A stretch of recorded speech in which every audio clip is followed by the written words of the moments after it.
Chapter 433.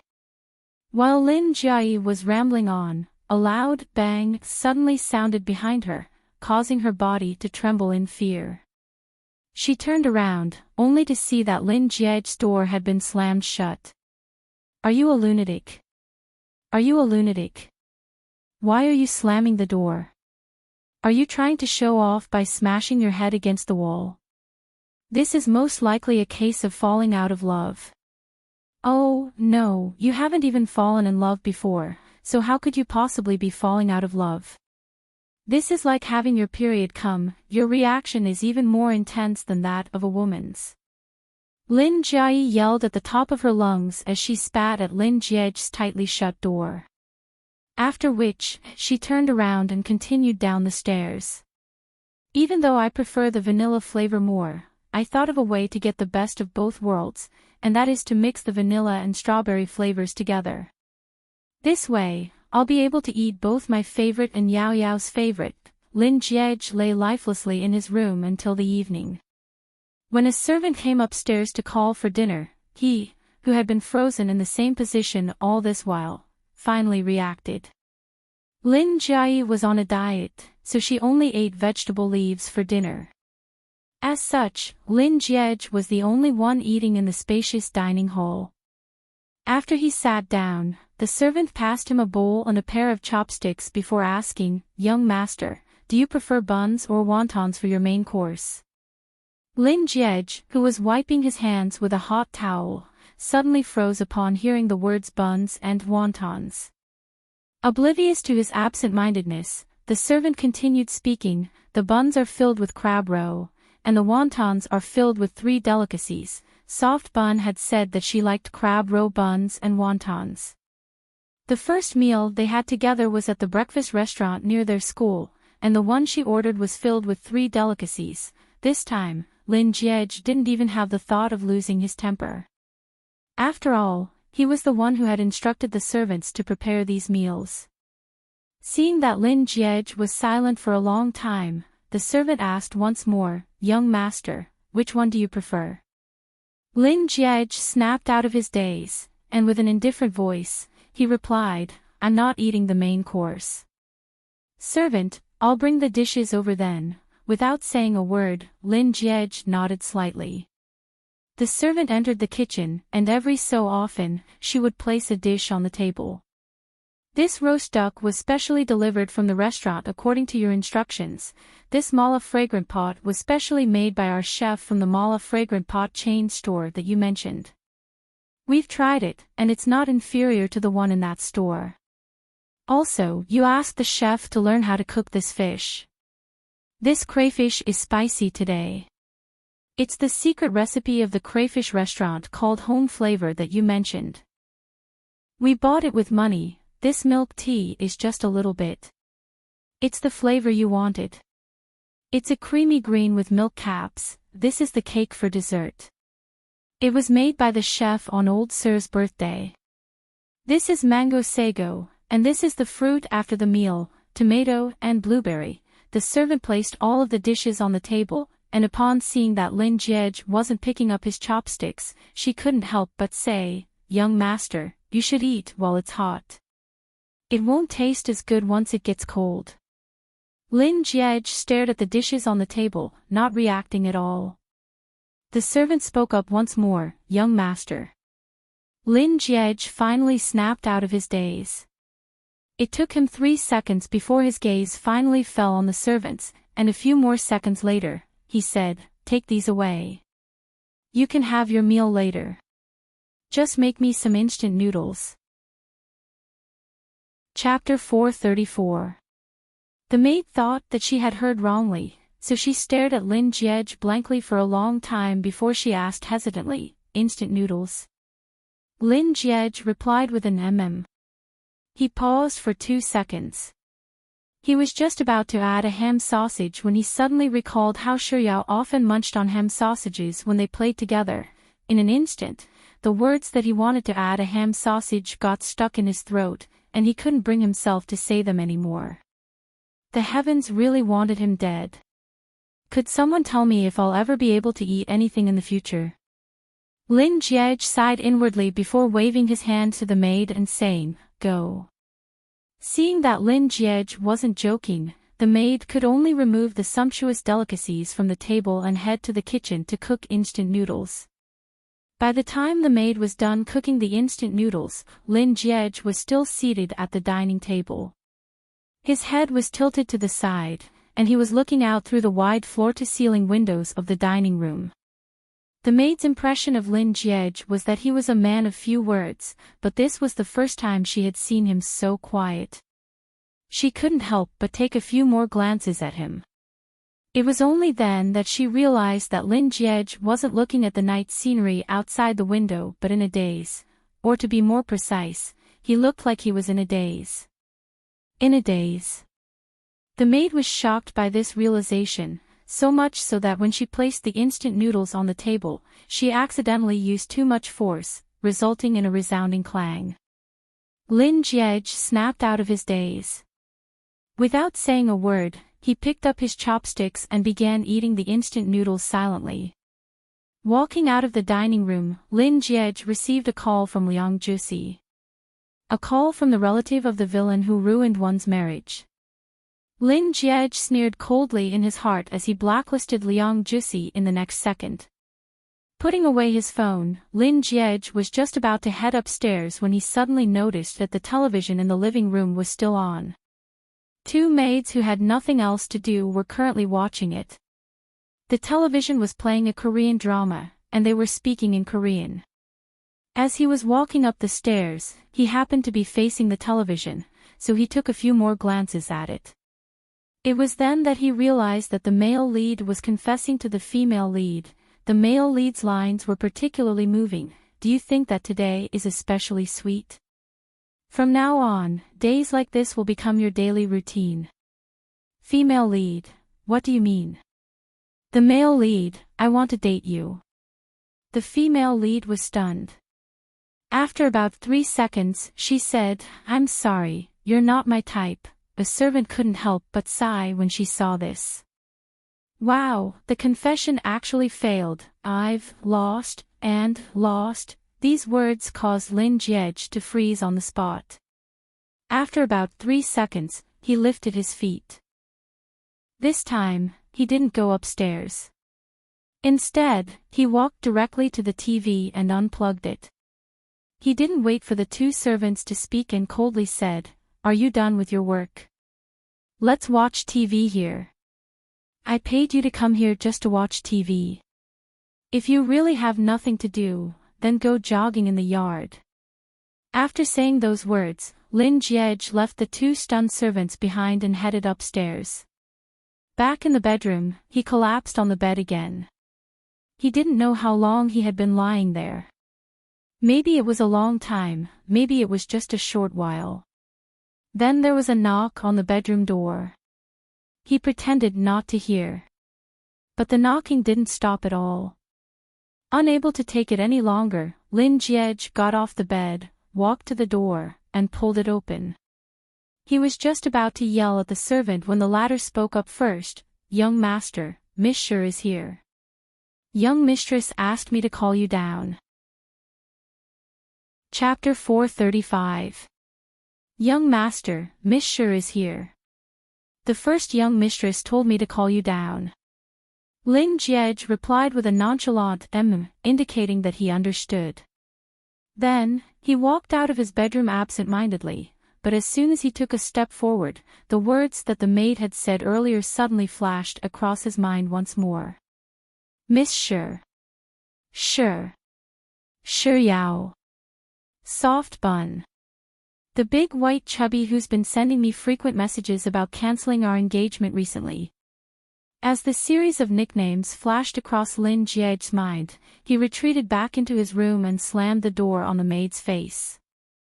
The servant standing at the door stared blankly at the door that had suddenly closed. After a long while, she raised her head with a puzzled expression and knocked on the door again. "Young master. Young master." The maid called out a few more times, but there was no response. Left with no choice, she could only turn around and head down to seek instructions from the first young mistress. In his bedroom, Lin Jiej locked the door from the inside, and in the next second, he was pacing back and forth in his room. Why is she here? What is she doing here? Is it because I haven't replied to her messages for a long time, so she came here personally to ask me when I'm going to cancel our engagement? Is there a need to be in such a hurry? As the saying goes, a day as husband and wife means 100 days of devotion. Even though we can't be considered as husband and wife, we can still be considered as an engaged couple. Not to mention, we've been together for 6.5 years. That's several hundred days of devotion. No, I can't meet her. Just as this thought surfaced in Lin Jiej's mind, someone knocked on his bedroom door once more. This time, it wasn't the maid's voice but Lin Jiej's elegant voice. Jiej. Lin Jiej. She had only called out to him twice when she suddenly grew impatient. Lin Jiej, I'm warning you, don't test my patience. I'm only holding back because you're on your period, but I'm going to count to 3. If you don't scram out here right now, I'll have to resort to unconventional means. 3. Didn't they say that older sisters dote on younger brothers and older brothers dote on younger sisters? Why hadn't he felt any love from Lin Jiej before? Lin Jiej heard that Lin Jiej had already started counting outside. He glanced left and right for 2 seconds before heading into the changing room. Soon, he came out with a new set of clothes. 2. What do you mean by 2? You're just a bolded 2. Lin Jiej thought as he stuffed his phone and wallet into his pocket. 1. As soon as the number was settled, Lin Jiej quickly spoke up, Yao, come up for a moment. Lin Jiej said that he has something to tell you. As they were separated by 2 floors, and the door to the bedroom was tightly shut, Lin Jiej couldn't hear Shi Yao's voice. Chapter 436. With this thought in mind, Lin Jiej specially picked out a few extra thick blankets and pillows and walked out of the changing room. Barely after he stepped onto the balcony, someone knocked on the door behind him. Following which, Shi Yao's voice sounded, Lin Jiej. Lin Jiej's body stiffened for a moment before he tossed the things he was carrying down the stairs. When Shi Yao called out, Lin Jiej, for the second time, he leaped off the balcony window without any hesitation. Since he wasn't in the room anymore, opening the door had nothing to do with whether he had the ability or not, right? After landing on the ground, Lin Jiej tidied up his clothes before picking up the blankets and pillows on the floor. After which, he headed straight to the underground parking lot and stuffed them into his car. In order to hide his presence, he slipped out of the house through the back door along the dark alley. On the way out of the neighborhood, Lin Jiej took out his phone and released Liang Jusi from the small black room. After which, he dialed a number. It didn't take long for the call to connect. Through the phone, he could hear the commotion on the other end. Without waiting for Liang Jusi to speak, Lin Jiej asked, "Where?" Liang Jusi raised his voice and reported the address. Without saying a word, Lin Jiej pressed on the button to end the call. He paused for a moment, thinking that Lin Jiej would surely call him if she couldn't find anyone else, so he transferred the call to a phone number that he had left at home and rarely used. If he wasn't mistaken, that phone was locked in a cupboard so that Lin Jiej could look for it after hearing its ringtone. Standing by the roadside, Lin Jiej couldn't help but sigh deeply as he flagged down a taxi. He had never felt so pitiful in his entire life. Because of Soft Bun, he was now homeless. After Shi Yao called out Lin Jiej's name for the 3rd time and received no response, Lin Jiej, who was standing by the side, finally ran out of patience. She first knocked on the door twice, but there was still no response. So, she raised her leg and kicked the door. Seeing that it didn't budge in the slightest, she turned to Shi Yao and said gently, Yao, take 2 steps back." Looking at Lin Jiej's gentle expression, Shi Yao didn't think too much into it. She obediently replied with an before taking 2 steps back. But right after she took those 2 steps back, before she could even stabilize herself, Lin Jiayi abruptly raised her leg and kicked the door heavily. Then, accompanied by a kacha-kacha sound, the door shook violently twice, and then opened. Shuyao widened her eyes in astonishment. Sis Jiayi actually kicked open the door with her bare hands. Looking at the open door, Lin Jiayi clapped her hands and led the way into Lin Jie's bedroom. Yao Yao, come in. She took 2 steps forward, but after noticing that there was no movement behind her, she turned around and saw Shuyao staring at her blankly. She was stunned for a moment before she blinked her eyes a few times. Then, she lowered her head to look at the wooden splinters that had fallen from the broken lock, and she blinked her eyes once more. After which, she raised her head and smiled amiably at Shuyao, saying, Yao Yao, let me tell you something. There's something wrong with Lin Jie's bedroom door, just like everyone else's. Wasn't her reason too overbearing? Chapter 437. At this point, Lin Jiayi couldn't bring herself to continue with her nonsense. To spout nonsense with such a straight face. Putting aside Yao Yao, even she herself found it ridiculous.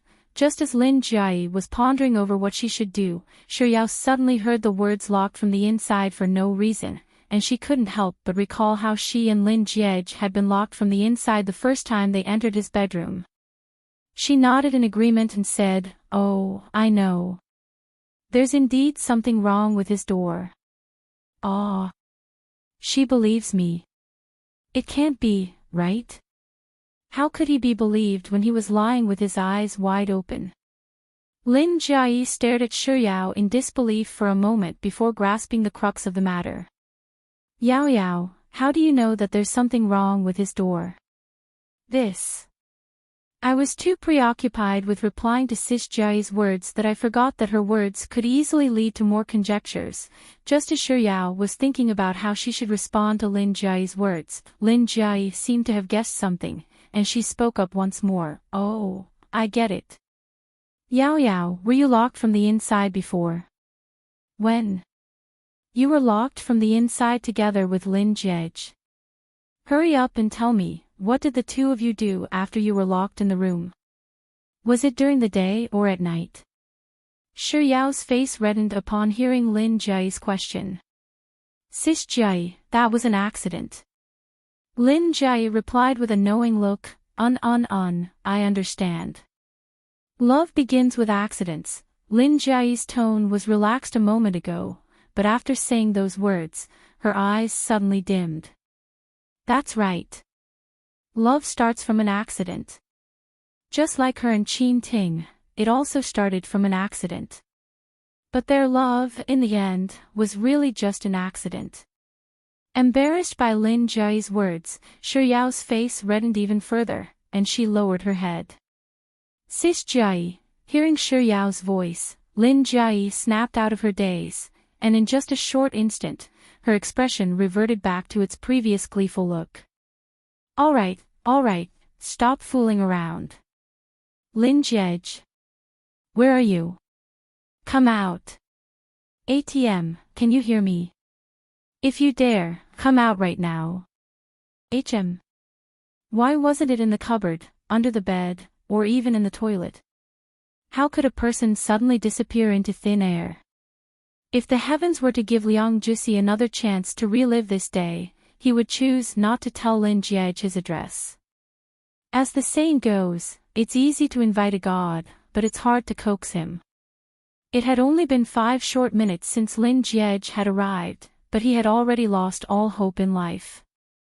It was as if he was suffering from terminal depression, an incurable depression.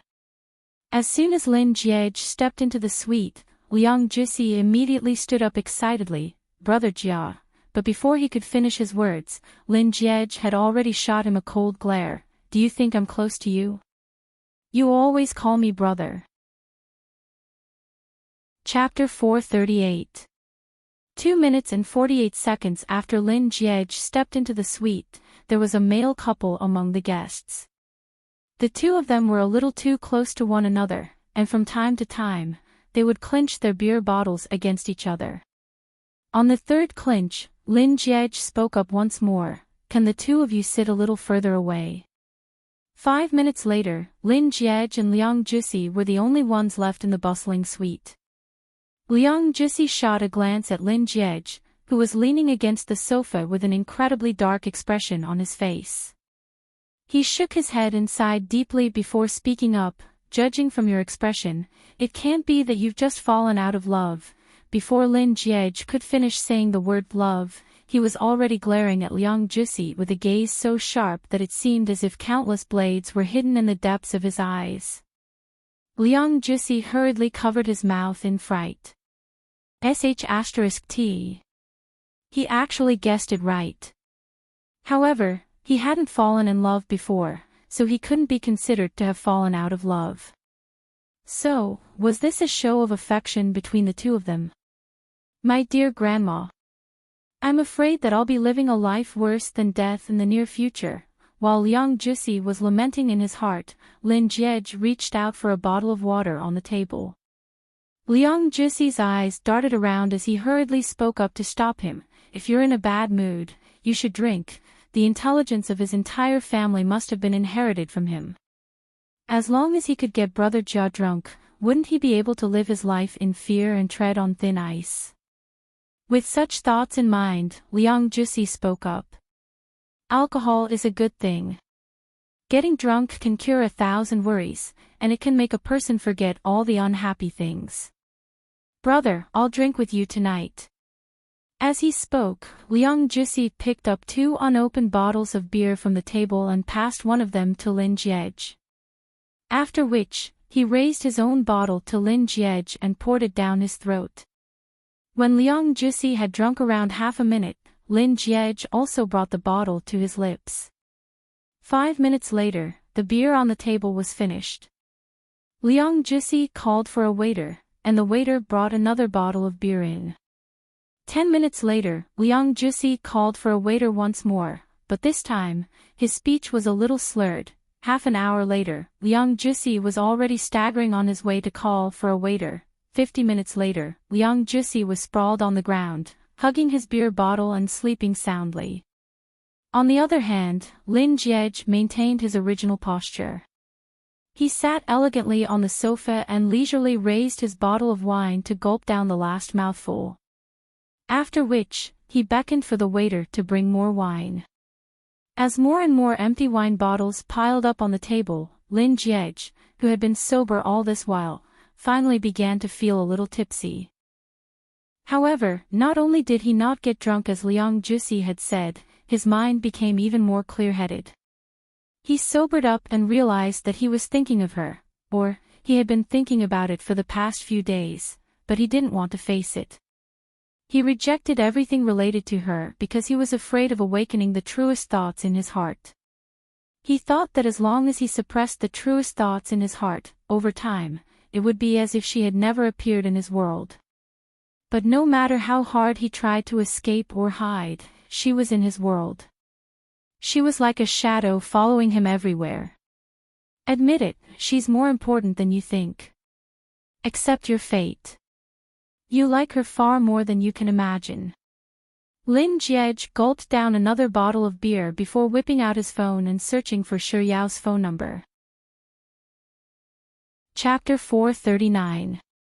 Lin Jiej gulped down another bottle of wine before whipping out his phone and searching for Shi Yao's phone number. He stared at the screen for a moment, and as if he had made a huge decision, his fingers swiftly tapped on the screen a few times before sending a message over. "I like you, Shi Yao." She was the first woman he had fallen in love with, and she was also the first woman he had fallen in love with.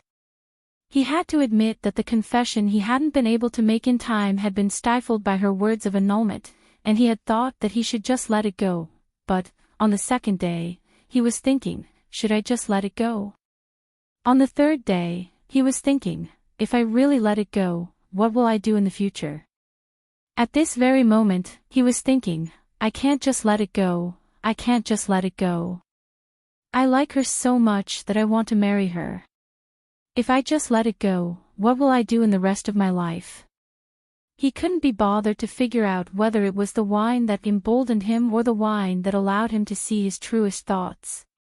All he knew was that those words had been bottled up in his heart for far too long, and he wanted to tell her. Even though he knew that she didn't like him and that he would be rejected, he still had to say them. With such thoughts in mind, Lin Jie's fingers moved once more. I want to climb the highest mountain with you, drink the strongest alcohol. I want to travel to the furthest territory with you, take the longest train ride. I want to. Lin Wan didn't return home during the summer vacation. She had stayed in Beijing to work, and today happened to be her birthday. Of the 4 roommates in the dormitory, Shi Yao was the only one from Beijing. Thus, she had specially traveled from the suburbs to the city to celebrate her birthday with Lin Wan. However, on her way here, her mother had asked her to bring some free-range eggs for the Lin family. By the time she finished dinner with Lin Wan, it was already around 8 in the evening. It was fortunate that she and Lin Wan lived close to the Lin family, so there wasn't much traffic. She flagged a taxi, and it didn't take long for them to arrive. Over the past few days, she had sent Lin Jie 2 messages, but she hadn't received any reply from him. So, after she arrived at the Lin residence, she greeted Sis Jie and asked if Lin Jie was around. She wanted to see if he was at home and ask him about the matter regarding the annulment of the engagement. But who knew that even after searching for a long time, Lin Jie was nowhere to be found, so what if she couldn't find him? Shi Yao didn't think too much of it, but Lin Jie didn't seem to have the slightest intention of giving up. Not only did she search through the toilet bowl, she even searched through the trash can. Seeing that the places Lin Jie was looking for were getting more and more bizarre, Shi Yao couldn't help but remind her, Sis Jie, you can't hide anyone in those places, really? Lin Jie asked as she removed the flush cover from the toilet bowl. She took a look inside and said, Yao Yao, you're right. It's impossible to hide someone in these places, but Lin Jie isn't a human. Yao Yao, let me tell you, I will dig 3 feet deep to find him, don't you know, he is insulting me. We've been playing hide and seek ever since we were young, and I've never won against him even once. He's definitely provoking me. I don't believe that I won't be able to win even once. Yao Yao, wait patiently. I'll give my employees a call and have them work overtime to find Lin Jie for me. I don't believe that I won't be able to find him even if I turn Beijing upside down. Chapter 440. She did have something that she needed to talk to Lin Jie about, but it wasn't something that she was in such a hurry that she had to meet him today. After all, the matter of the annulment had already dragged on for an entire semester, so a day or 2 more wouldn't matter. However, judging from Sis Jie's actions, it didn't seem like it was purely because she was looking for Lin Jie. Rather, it was because of her. Seeing that Lin Jie was really making a call, Shi Yao hurriedly rushed forward to stop her. Sis Jie, he might have gone out due to some urgent matter. Besides, I don't really have anything to do with him. Compared to him, I'm more interested in chatting with you, so let's just forget it. Compared to him, I'm more interested in chatting with you. Those words successfully coaxed Lin Jie, and without any hesitation, she put her phone away and said, for my darling Yao Yao's sake, I won't hold it against that ATM anymore. However, Yao Yao, let me tell you this. Lin Jie is definitely a cheater when it comes to hide and seek. Do you know how mean he is? When we were young, there was a hide-and-seek game where our entire family searched for him for an hour, but to no avail. Back then, my grandfather was so anxious that he almost called the police. Guess where we found him in the end? He was hiding in the deepest part of the swimming pool. If it wasn't for the servants cleaning the pool and draining the water, who would have thought there was someone hiding there? Say, why didn't he drown that ATM? That ATM of his is just a makeshift one. It's not even an ATM, so it's really useless. Just like that, Shi Yao ate the fruits prepared by the Lin family servants and sipped on the coconut sago while listening to Lin Jie's relentless complaints. It was only at 10 o'clock that she requested to leave. As it was getting late, Lin Jiayi was worried that Shuyao would return home alone, so she had a servant call the family's chauffeur. Unfortunately, the chauffeur had been sent to the airport by Jiang Wangue to pick up an important client. Hearing the result, Shuyao immediately said, "It's fine, I'll just call for a private car." The servant, "Miss Shi, that won't do." A few days ago, there was news of a girl getting into an accident in a private car on TV. In contrast to the anxious maid, Lin Jiayi was much calmer. "There's no need to panic. Just let the chauffeur be busy. I still have another person I can enslave." As she spoke, Lin Jiayi took out her phone, searched for the phone number marked as Peeping Tom and dialed it. Today, Xie Shangzhou had to buy ice cream for Lin Jiayi and order takeout for her. It was only after everyone had gotten off work that he finally had some free time to spare. After working overtime until 9:30 p.m., he finally brought a steaming bowl of chicken soup and rice noodles back to the bright dormitory without his boss. He took a nice shower and was about to enjoy the delicious food when his phone rang. "To be honest, could it be that I've been possessed?" As the song started, Xie Shangzhou glanced at the screen. When he saw the words demoness, he choked on the rice noodle soup.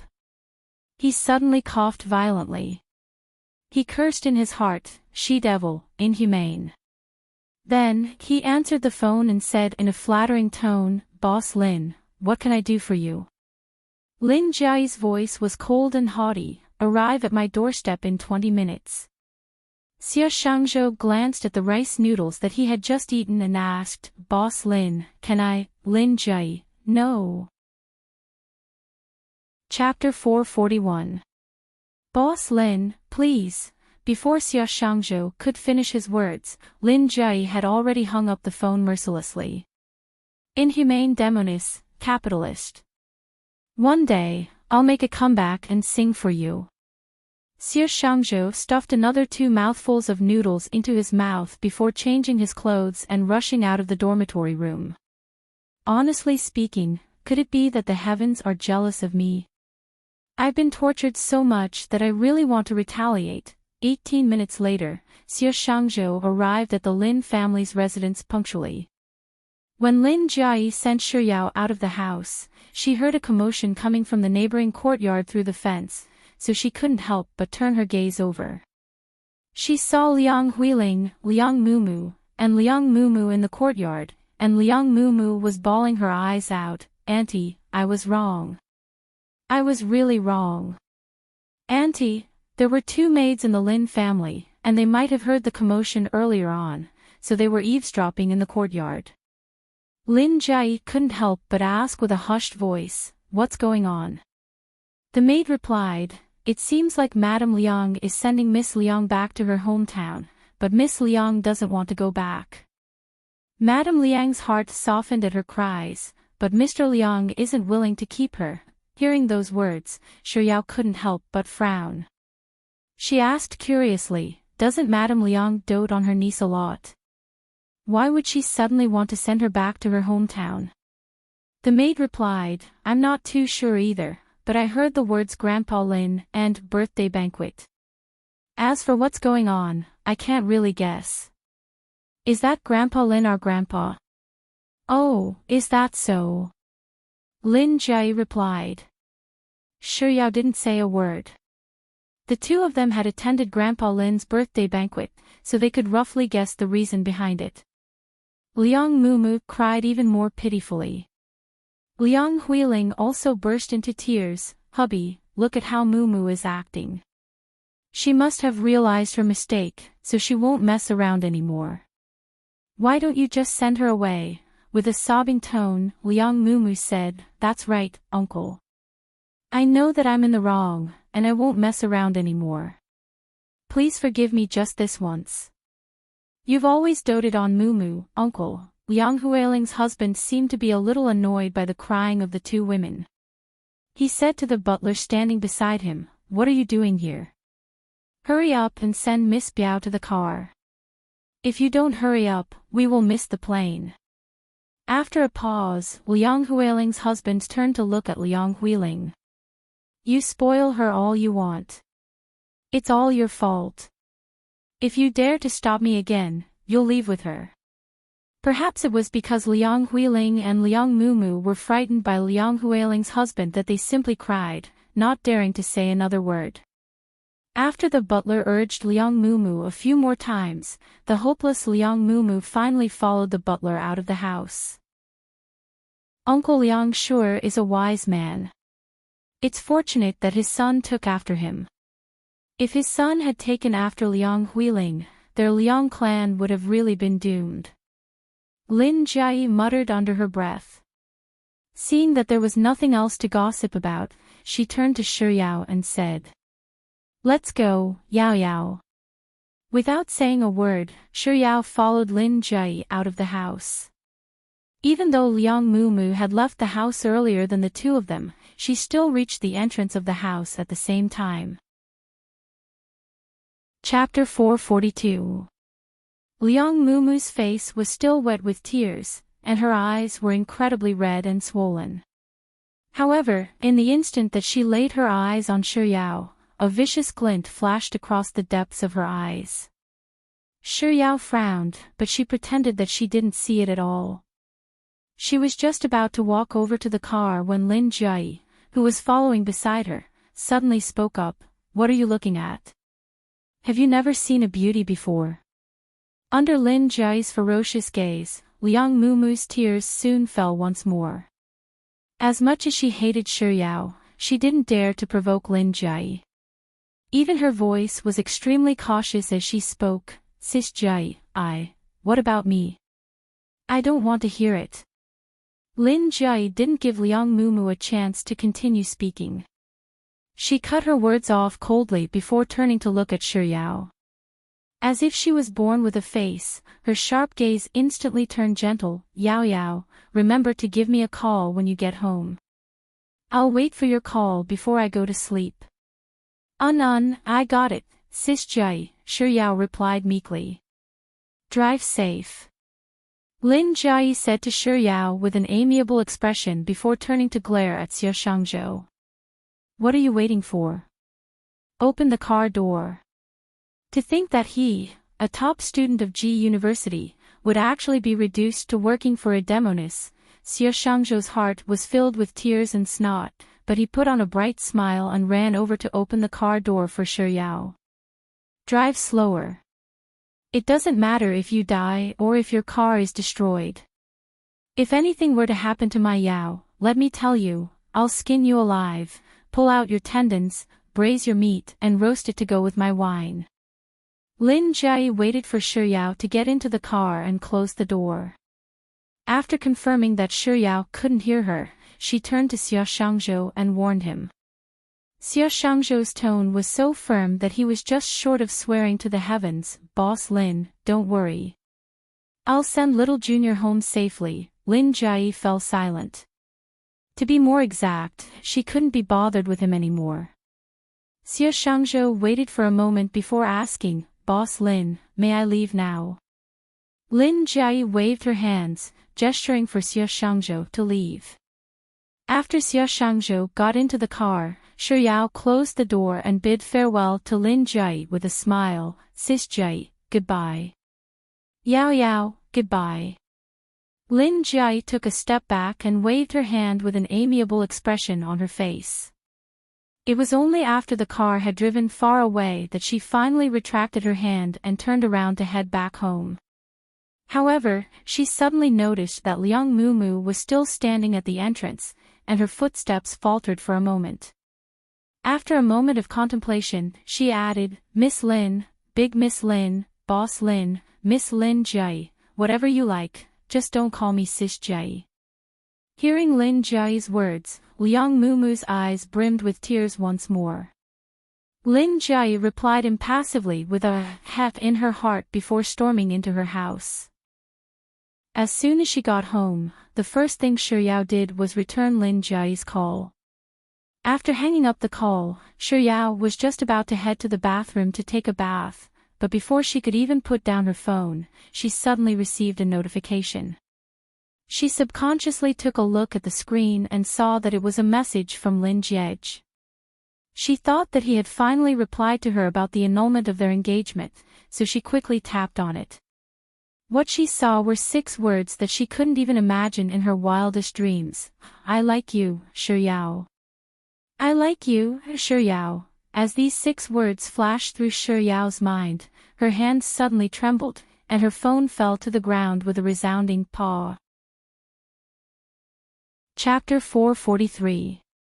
I like you, Shuyao. As these 6 words flashed through Shuyao's mind, her hands suddenly trembled, and her phone fell to the ground with a resounding paw. Maintaining her stiff posture, she stood on the spot for a long while before she finally bent down and picked up her phone with trembling fingers. The screen of her phone had already turned black. She gulped down a mouthful of saliva before mustering her courage to unlock her phone once more and enter the message page. Lin Jiej's message was still sitting quietly in her phone. I like you, Shuyao. Compared to the shock she felt when she first saw those 6 words, at this moment, Shuyao's heart was filled with even more disbelief. Am I dreaming? Shuyao pinched her thigh. It hurts a lot, but I'm not dreaming. Then, is my eyesight playing tricks on me? Shuyao rubbed her eyes forcefully once more, but the words I like you, Shuyao, still remained firmly in her phone, showing no signs of disappearing at all. Could it be that my phone is malfunctioning? With such thoughts in mind, Shuyao rubbed the screen of her phone furiously, accidentally enlarging the 6 words. She stared at the words, I like you, Shuyao, that filled the entire screen of her phone, and her body trembled in fright. In the next second, she tossed her phone aside and dashed into the bathroom as though she was running for her life. Throughout the entire shower, Shuyao was in a state of dizziness. She either applied the shower gel on her hair, turned off the shower water before washing off the bubbles, or mistook the hair conditioner for toothpaste. In the past, she could have finished her shower in 20 minutes, but she spent nearly an hour in the bathroom before she was finally done. Returning to her bedroom, she didn't even dare to look at her phone. After applying the lotion, she blow-dried her hair, and lying on the bed, she wrapped herself tightly with the blanket. It was only when she was finally unable to catch her breath that she peeked out from under the blanket. Following which, a series of ding-dong notifications rang out from her phone beside her pillow. Frightened out of her wits, she tossed her phone onto the floor without even daring to look at it. She didn't know who had sent her the message, but it rang for a full minute before the phone finally stopped ringing. Finally, there was silence in her ears. She lay back down on the bed and tried to force herself to sleep, but her gaze kept drifting over to the phone on the floor. In the end, Shuyao couldn't hold herself back any longer and picked up her phone. Then, she saw a series of unread messages, and they were all from Lin Jiej. Do you still remember when we were in French class? The teacher asked me to stand up with you to answer a question. After that, the teacher spoke to me in French. You asked me what I talked about with the teacher and how I answered you at that time. I'll answer you. If you really want to know, I'll tell you in the future. This future won't be too far away, and today is the future of that day. At the bottom of the message was a paragraph written in French. Given Shuyao's standard of French, it would have been a little strenuous for her to translate it, and in her current state, she felt as if she was reading a heavenly book. However, the message behind the French text allowed Shuyao to understand the meaning behind the French text. Chapter 444. If you are given a choice, choose a person in this world to climb the highest mountain, drink the strongest alcohol, go to the farthest territory, take the longest train, ride the highest Ferris wheel, watch the most beautiful night view, wait for the sunrise and sunset, and challenge all the impossibilities between you and her. Then, do you know who you will choose? I want to climb the highest mountain with you and drink the strongest wine. I want to travel to the furthest territory with you and ride the longest train. I want to ride the tallest Ferris wheel with you and enjoy the most beautiful night view. I want to wait for the sunrise and sunset with you and challenge the impossible between the two of us. I want to attend classes with you and sit side by side with you. I want to go to the library with you and read, write, and whisper sweet nothings. I want to be with you. I want to be with you. Write all the mountains, and you will be the one to write them. As long as it's you, Xiuyao. At the very end, Xiuyao's fingers trembled slightly, and she instinctively tightened her grip on her phone. She stared at her phone for a very long time. It wasn't until her phone automatically locked itself and the light before her suddenly dimmed that she blinked her eyes and came back to her senses. It was only then that she realized that she had been holding her breath all this while, and her heart was racing at an unprecedented rate. How strange. It wasn't as if she hadn't been confessed to before. On the contrary, ever since she had grown taller during the first year of high school, receiving love letters and gifts on the first day of school had become a common occurrence for her. Initially, she would be at a loss when someone confessed to her for the first time. However, as the number of times increased, she felt that this aspect of her had already been tempered to the point where she was invulnerable. Even back then, when Senior Han Jing confessed to her in front of the entire school, she didn't feel anything at all. Based on her many years of experience with confessions, she knew that confessions through text messages were the easiest to handle. There was no need to feel awkward or overwhelmed. If you wanted to reply, you could just send a polite, "I'm sorry" or something along those lines. If you didn't want to reply, you could just pretend that you didn't see it, but this time, what was wrong with her? The emotion that surfaced wasn't the usual awkwardness or bewilderment. Instead, it was nervousness and panic, and mixed with some other emotions that she couldn't quite put into words. But no matter how he thought about it, he felt that this scene was very unrealistic and unreal. How could Lin Jiej possibly fall in love with her? Could it be, it couldn't be a wrong message. Since her name was in the message, then, could it be a prank from a friend? The more Xiuyao thought about it, the more convinced she was of the possibility. Thus, she tapped on the keyboard a few times before replying, "May I know, who are you?" The reply came swiftly, "Lin Jiej." "Xiuyao, are you sure?" "Nonsense, who was he?" If he wasn't sure, who was? After receiving Xiuyao's message, Lin Jiej didn't reply to her message. Instead, he gave her a call. A moment later, the call was picked up, and Xiuyao's gentle "hello" sounded. Following which, Lin Jiej replied, "It's me." Before he could finish, the call was hung up. To think that it was really Lin Jiej who had sent her those messages. Before Xiuyao could digest this shock, another call from Lin Jiej appeared on her screen. Chapter 445. Lin Jiej called again, but Xiuyao rejected the call once more. After repeating this a few more times, Xiuyao suddenly recalled that when she picked up Lin Jiej's call earlier, she had heard faint singing on his end. So, he's at a karaoke. As this thought flashed across Xiuyao's mind, an idea suddenly struck her, and she swiftly replied to Lin Jiej's message, "Are you outside?" Perhaps it was because she had replied to his message, but he didn't continue calling her. Instead, he replied to her with a very Lin Jiej-style message, "On." Just as she had guessed. If he was playing outside, he would surely have friends, and friends would. Xiuyao continued asking, "Did you drink?" Lin Jiej, "A little."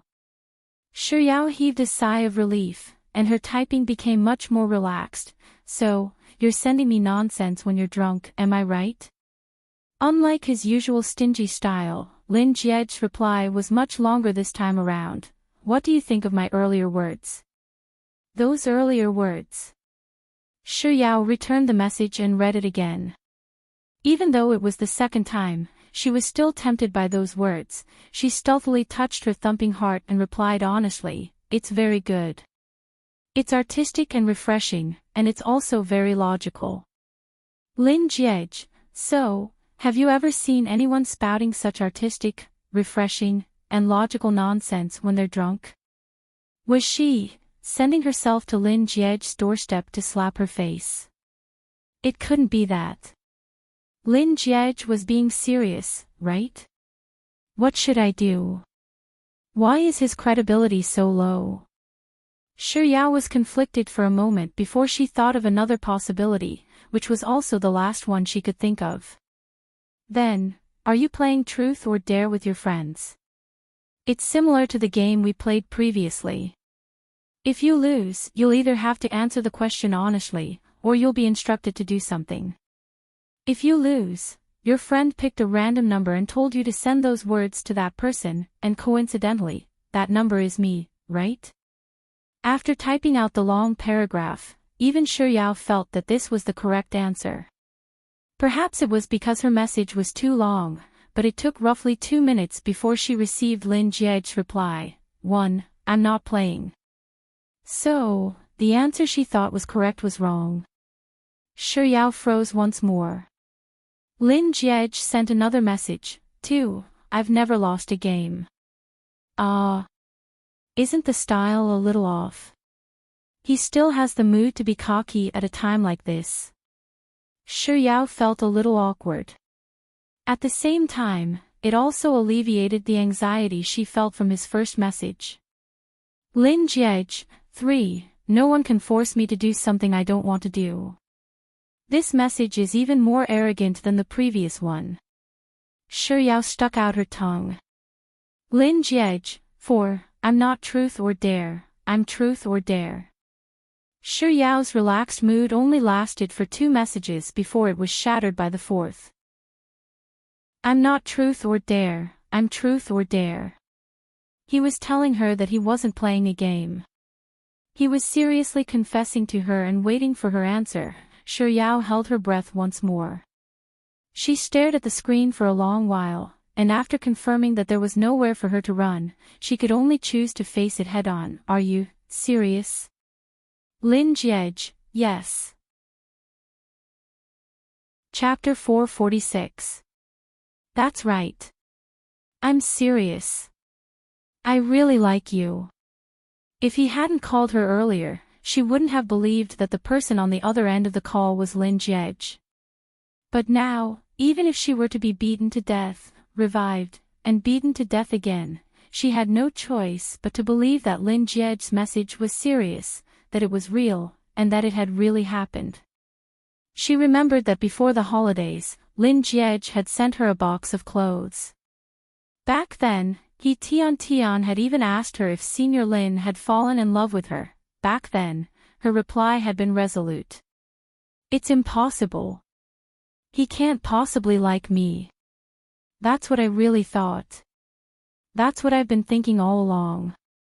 Even if she thought that she had fallen in love with Lin Jiej, she would never have thought that Lin Jiej would like her. She still remembered that after replying to Tian's words, she had thought that the probability of Lin Jiej liking her was 0. It was as non-existent as the sun rising from the west, or a pie falling from the sky, or money falling from the sky. With such thoughts in mind, Yao didn't realize that she had already typed out her thoughts to Lin Jiej. I really didn't think that the sun would really rise from the west, that there would really be a pie falling from the sky, and that there would really be money falling from the sky. Upon receiving her message, Lin Jiej replied with 3 question marks. Feeling her phone vibrating, Yao slowly realized that she had sent something. She immediately tried to take it back, but after a while, she realized that it wasn't WeChat. Then, she realized that Lin Jiej had already replied to her message, so he must have seen it. What's the use of taking it back? I mustn't panic, I must remain calm, and I mustn't let my thoughts get messed up. Yao steeled her heart for a moment before she finally cleared her mind a little. That I sent it randomly. Lin Jiej. Oh. Yao didn't reply to that word. Instead, she began to respond to Lin Jiej's message.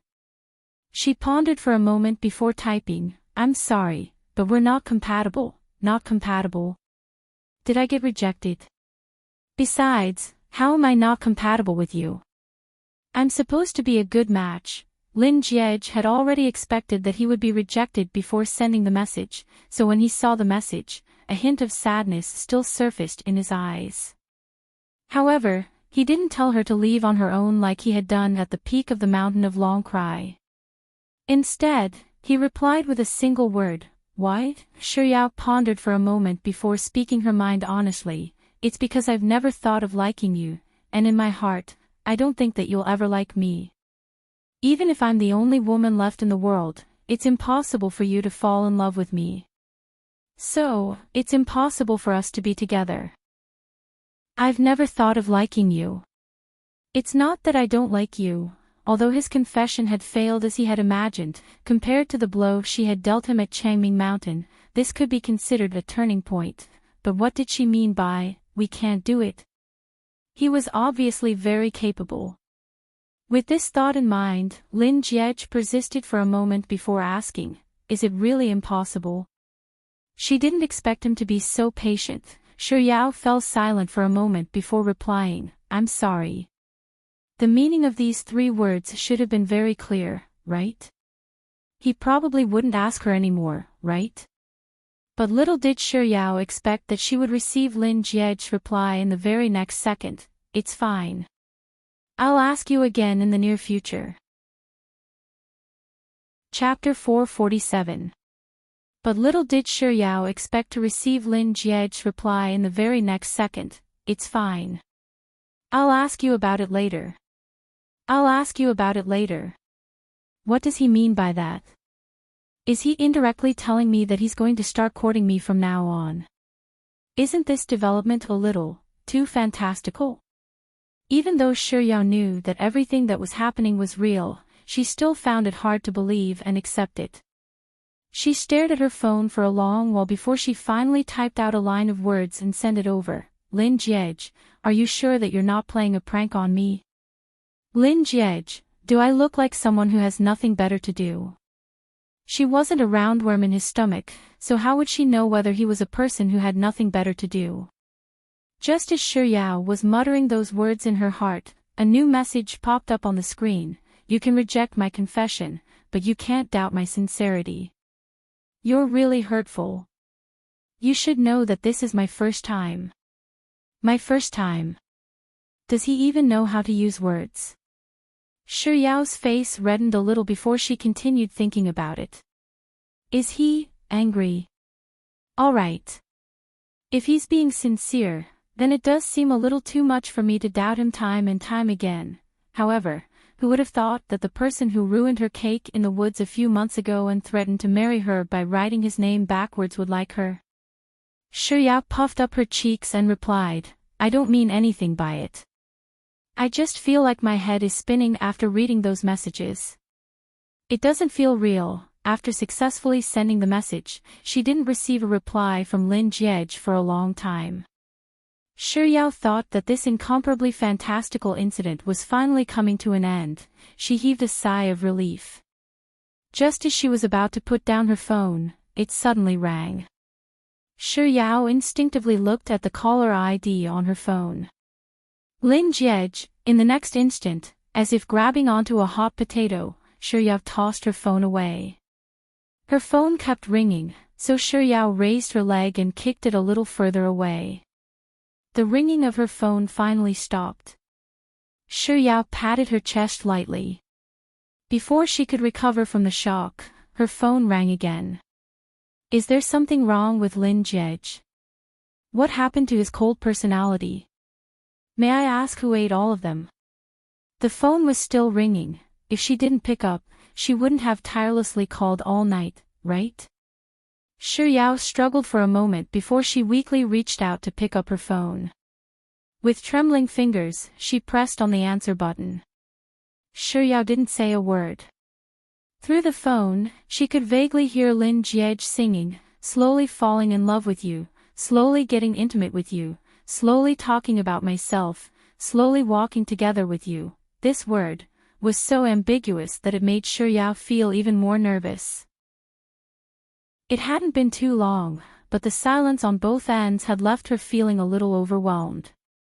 Just as she was contemplating whether she should ask Lin Jiej, "Is there something you need?"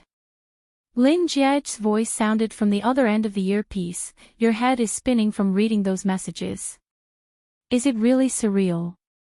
Shuyao didn't respond, or rather, Lin Jiej didn't intend to give her a chance to respond at all.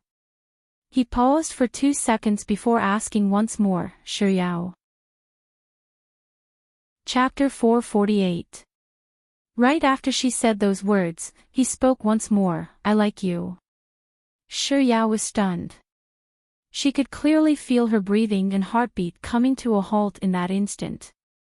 She didn't know how long the world was silent for. Perhaps it was just an instant, or perhaps it was a very long time.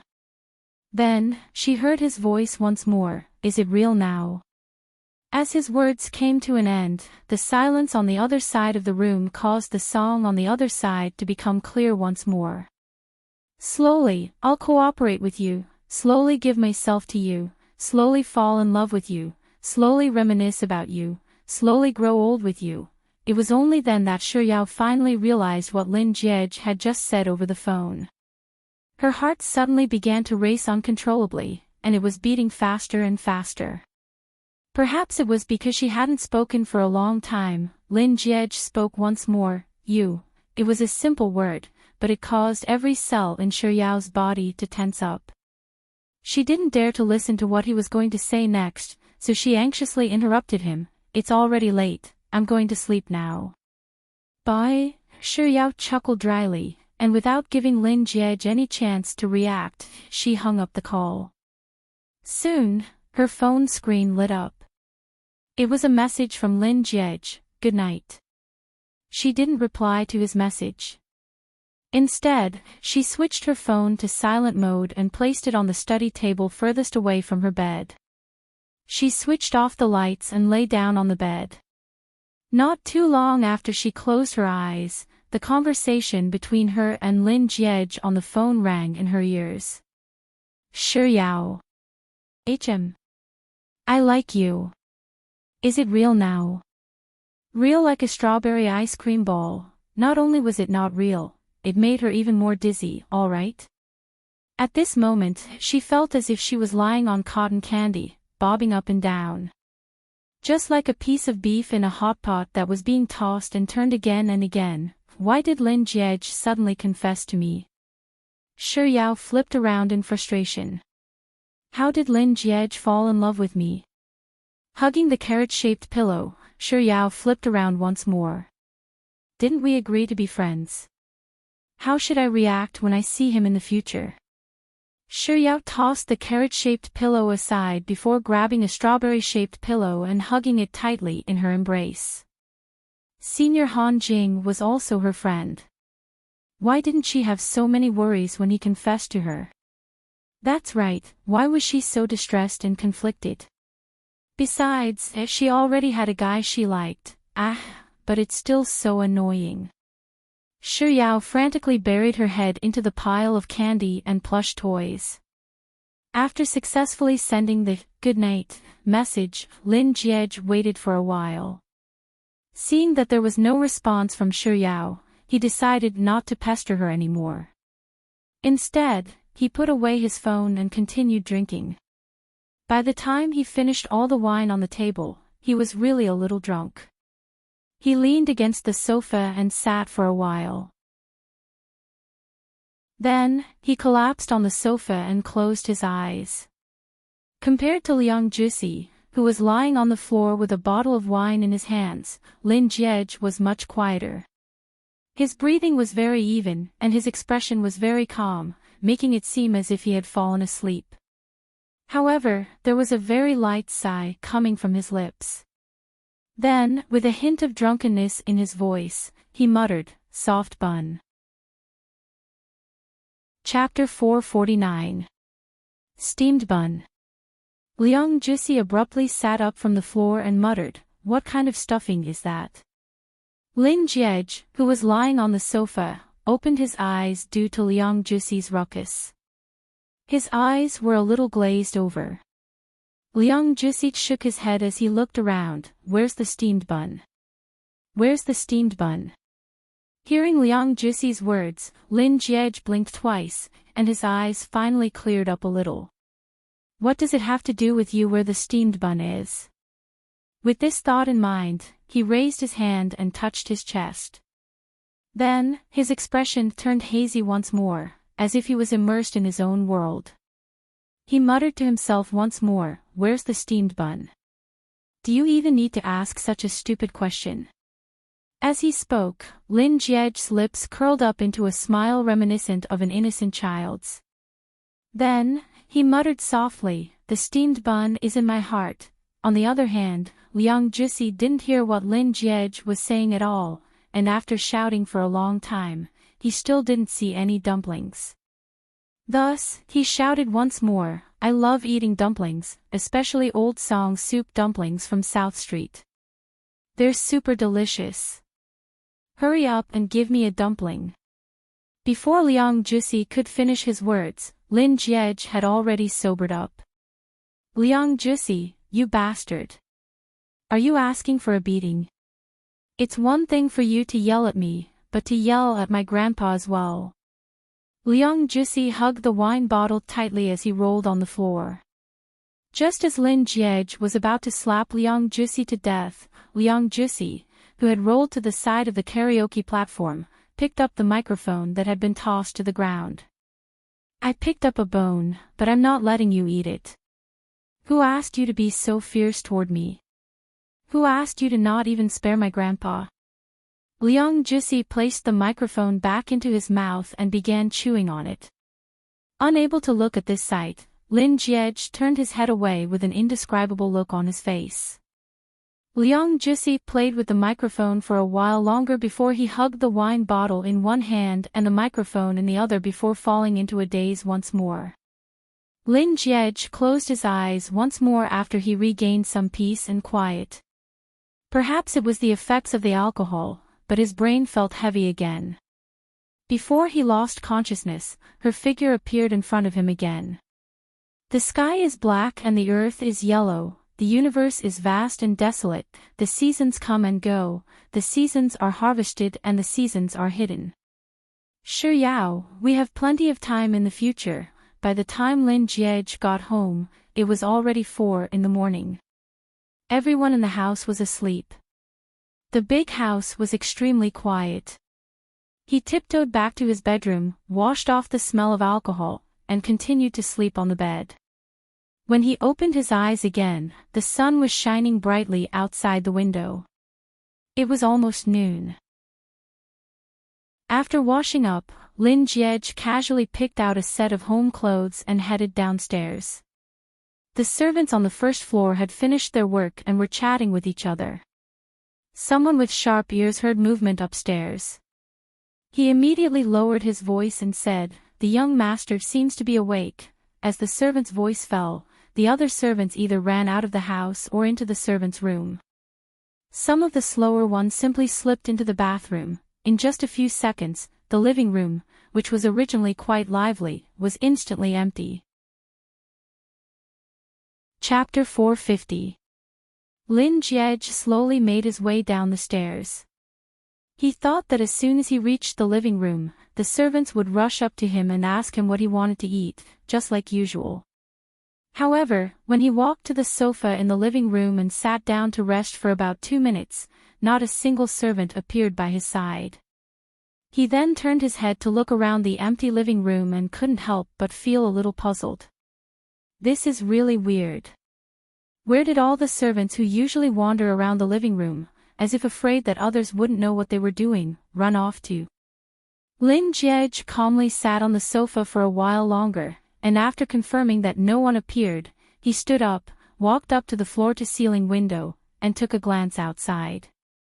2 servants were currently watering the flowers. It was noon on a hot summer day, and the scorching sun was scorching the earth. Yet, they were actually watering the flowers while staring at the scorching sun. Should he say that their servants were hardworking? Or should he say that their servants were mentally retarded? Seeing that the 2 servants had no intention of returning to the air-conditioned room, Lin Jiej could only walk over to the door. Chapter 451. 2 months. The summer break would be over in 2 months, and the young master would be heading back to school. In other words, their nightmarish days yesterday would be over. All right, young master. We understand. We'll get back to work right now. After saying those words, one of the maids ran to the kitchen while the other ran upstairs. Lin Jiej stared at the two figures who were running away with uncontrollable joy in their eyes, and a hint of doubt surfaced in his eyes. Was it his imagination? Why did it feel like their maids were overjoyed when they heard that he wouldn't be home for 2 months? Not too long later, a maid came over to call Lin Jiej for lunch. Influenced by the fact that Lin Jiej wanted to eat fruits yesterday, the maid placed the lunch on the table and immediately tried to slip away. But before she could make her way to the entrance of the dining room, Lin Jiej suddenly called out to her, "Right." The maid halted her footsteps. With her back facing Lin Jiej, she hesitated for a moment before turning around fearfully and asking, "Young master, do you have any other instructions for me?" Lin Jiej sat elegantly at the dining table, wiping his hands with a hot towel as he spoke nonchalantly. However, as soon as he spoke, his eyes softened a little as he asked, "What did Yao Yao say when she came over yesterday?" Yao Yao. The maid couldn't help but take another glance at Lin Jiej. When did young master start calling Miss Shi Yao Yao so intimately? However, the maid didn't dare to let her mind wander for too long. She quickly replied, "I'm not too sure about that. When young mistress was chatting with Miss Shi, she didn't allow us to stay by the side." "I see." Lin Jiej replied calmly, but getting, his heart skipped a beat. **T, it feels like my wallet is going to bleed." Seeing that Lin Jiej wasn't speaking anymore, the maid silently slipped out of the dining room. Sitting at the dining table, Lin Jiej calmly and leisurely ate his lunch. Eventually, he picked up his phone and gave Lin Jiej a call. The call was instantly hung up. Lin Jiej could only send a WeChat message instead, ? Lin Jiej. Lin Jiej. Lin Jiej. Lin Jiej, I'm asking you why you didn't pick up your call. I'm not playing with you. Lin Jiej, what a coincidence. I'm not messing around with you. I'm asking if you have any business with me. Lin Jiej, one wouldn't visit a temple without a cause. Speak, what do you need my help with? Lin Jiej, oh, I forgot to mention in my message earlier that I'll be paying for my help. You'll have to pay the deposit first before you ask for my help. Of course, if your request isn't resolved, the deposit won't be refunded. So, think carefully before you speak. Damn it, this scamming technique was getting more and more outrageous. If it was possible, he didn't want to talk to Lin Jiej anymore. With such thoughts in mind, Lin Jiej typed out a message on his phone and sent it over. How much? Lin Jiej, 888. His intuition just now should not have been, "Oh no, it's the feeling that my wallet is about to bleed," but, "Oh no, it's the feeling that my wallet is about to bleed." Staring at the screen, Lin Jiej harumphed coldly before turning to 888. After receiving the money, Lin Jiej replied, "It's not yen but dollar." Lin Jiej, the heck, are you trying to rob us? Chapter 452. Lin Jiej, I'll say it again. Pay the deposit first before you ask for anything. Of course, if you're not satisfied with the deposit, there's no need for further discussion. If not out of consideration for soft bun, he really wouldn't have bothered with her at all. Lin Jiej casually searched for the exchange rate between RMB and USD today and transferred the difference to Lin Jiej. Lin Jiej instantly received the payment. Roughly 10 seconds later, Lin Jiej received a message from Lin Jiej. Please state your request. Lin Jiej, here's the price list. 2,888 renminbi for the simplified version, 5,888 renminbi for the detailed version, and 8,888 renminbi for the detailed version. Lin Jai, the price is in USD, but on account that you're my younger brother, I can give you a 10% discount. Lin Jai, oh, right. There's also a 10% service fee. No discounts are accepted for the service fee. Lin Jai, the final say on this request belongs to Lin Jai. This, single aunties are indeed the scariest. However, he was only curious about why Soft Bun had come to his house yesterday, so the simplified version was more than enough. Lin Jai's plan was probably going to go wrong this time. With this thought in mind, Lin Jiej transferred the simplified version he had calculated in his mind to Lin Jai. Just like before, Lin Jai instantly received the payment and replied with an egg emoji. What the heck? Just an emoji.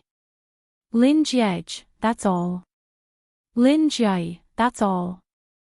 This wasn't a murder, nor was it a robbery. This was clearly a robbery, alright. Lin Jiej suddenly felt the urge to smash his phone.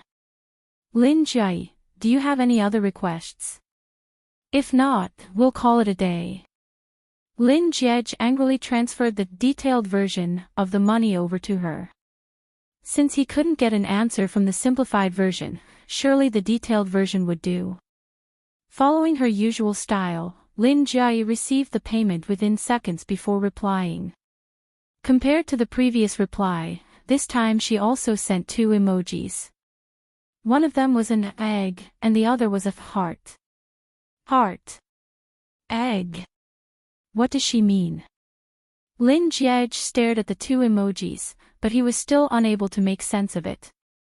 In the end, he could only grit his teeth and transfer the detailed version to Lin Jai.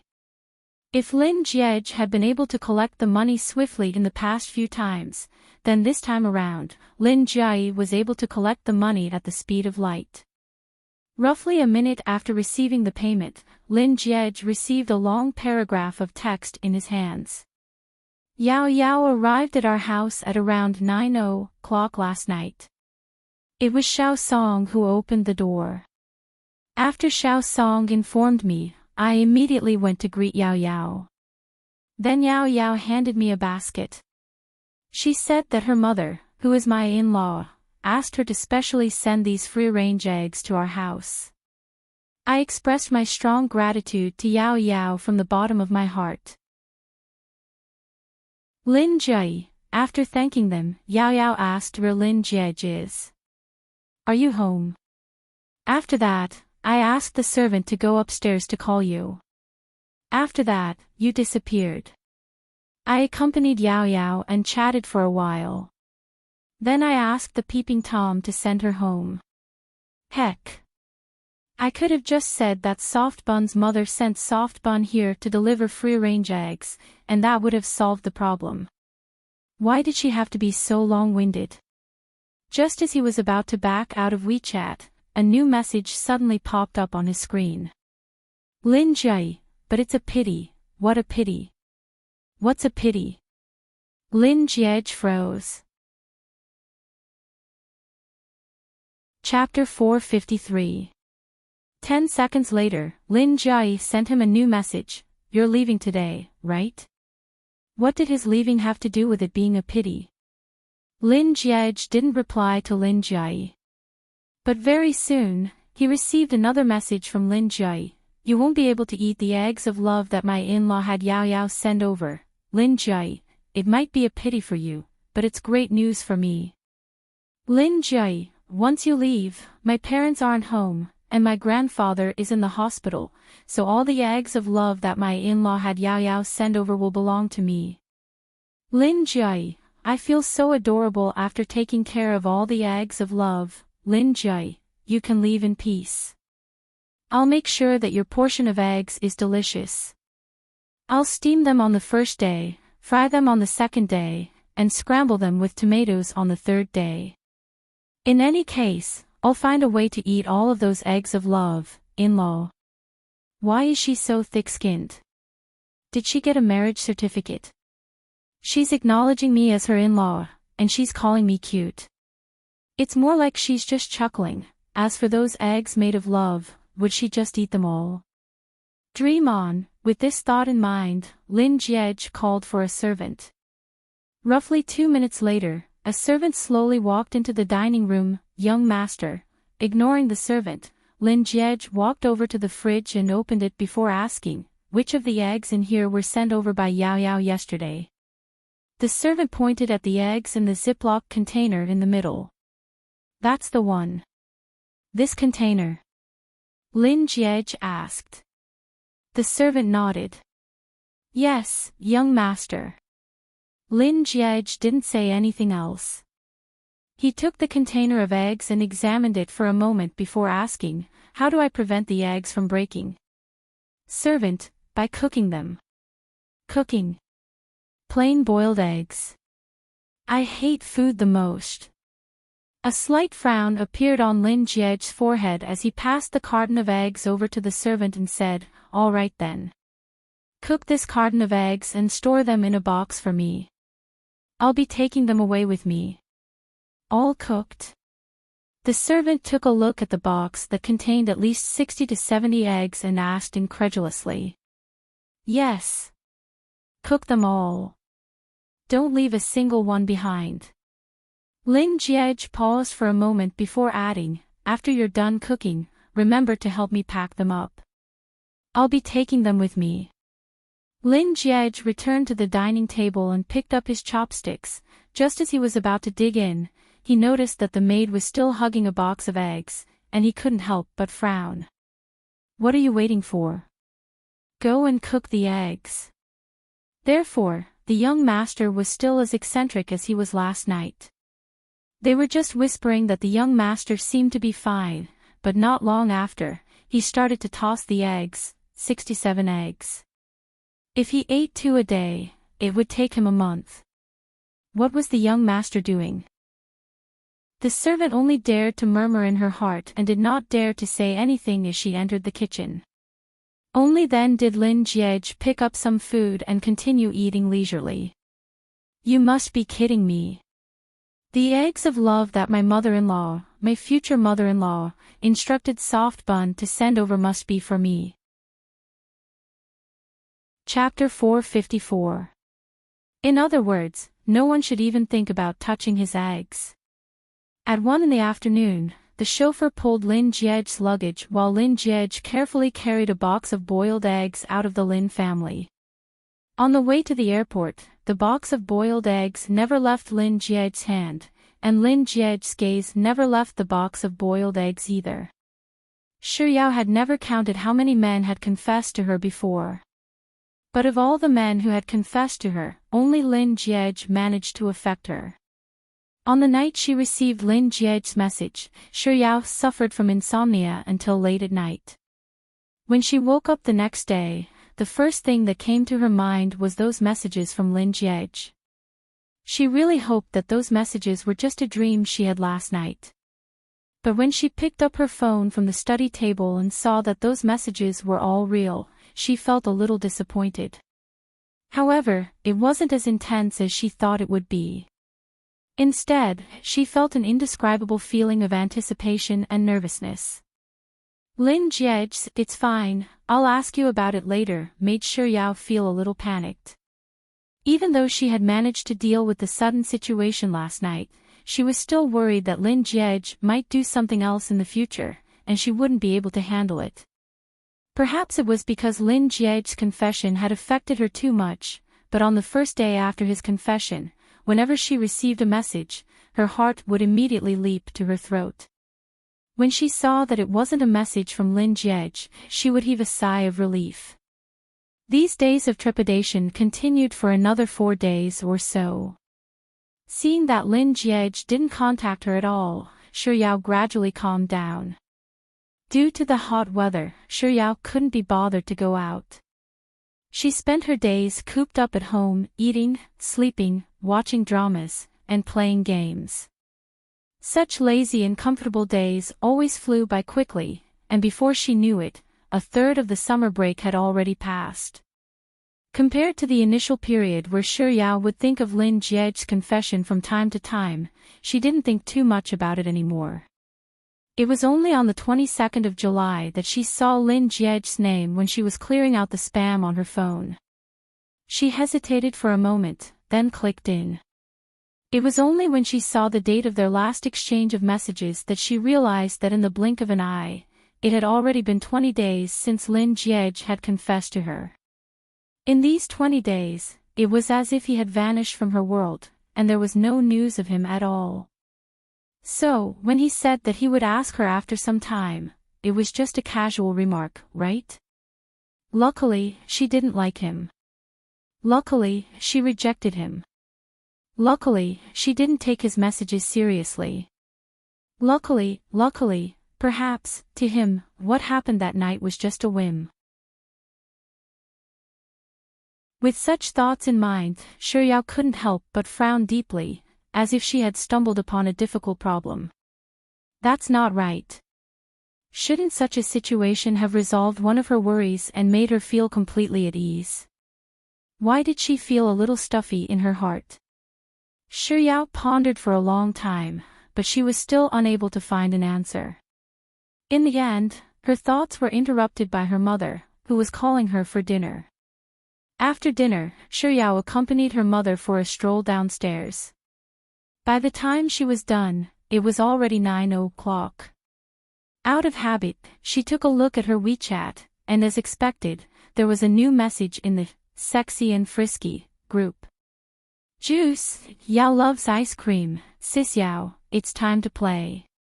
Expert of the monkeys, DDD. _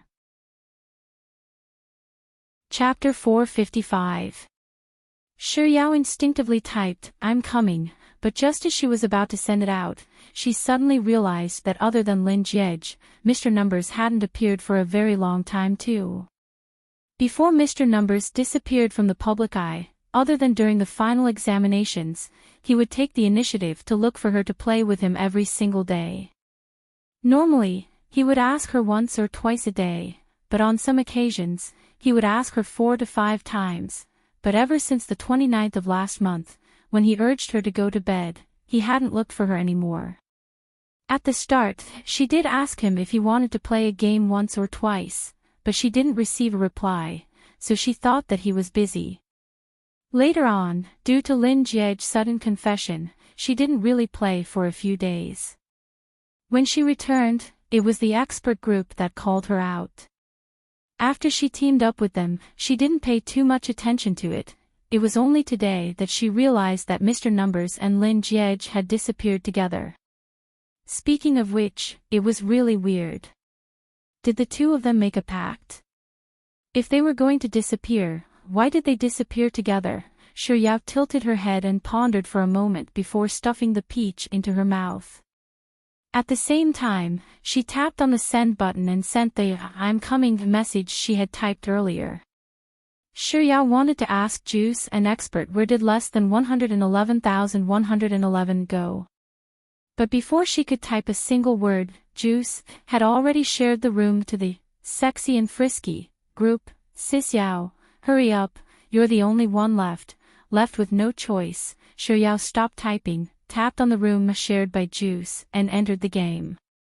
A second after she pressed the ready button, the owner of the room, Juice, impatiently tapped on the start button.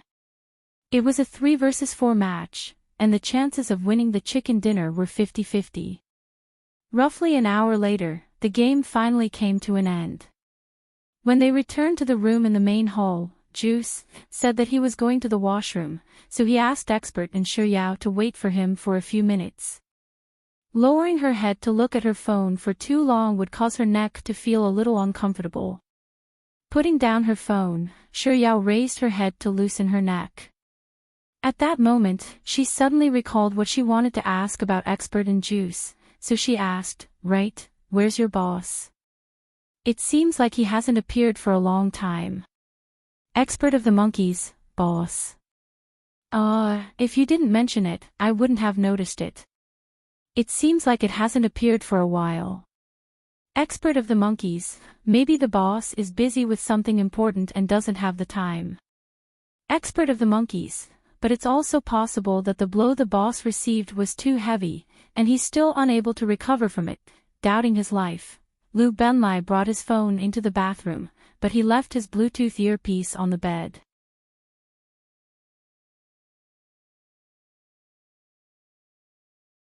Chapter 456.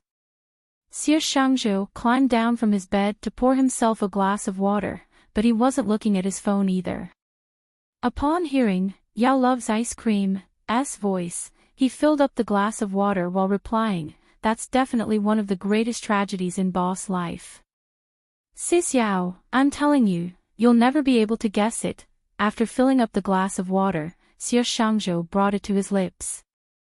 Just as he was about to drink it, a thought suddenly occurred to him, and he added, "In any case, I wouldn't have been able to guess it even if you beat me to death back then." Hearing Xie Shangzhou's words, Shi Yao's curiosity was piqued.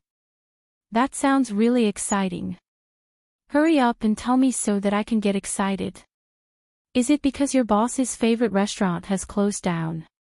Or is it because your boss's favorite snack has been discontinued?" Expert of the monkeys, Sis Yao, are you being serious? Shi Yao, of course. It's even more serious than pearl milk tea. Expert of the monkeys, alright, Sis Yao. Seeing that you're being so serious, I'll get straight to the point and tell you. Getting straight to the point. You're right to use it, but what the heck? Shi Yao couldn't help but ridicule Expert's choice of words, which sounded as if he was at the scene of a car accident, but she didn't correct him. In order to maintain the air of mystery, Expert of the monkeys intentionally lowered his voice and said, "That is, boss has fallen out of love." Fallen out of love. Shi Yao's hand, which was about to pass a chip to her mouth, froze. When did Mr. Numbers fall in love? Why didn't I know about it? Before Shi Yao could voice her doubts, Expert of the monkeys had already spoken up mysteriously. To be more precise, it can't be considered as falling out of love. Rather, it's more like the disillusionment of a one-sided love. Disillusioned one-sided love. Shi Yao was even more confused. What do you mean? The girl that your boss likes is married.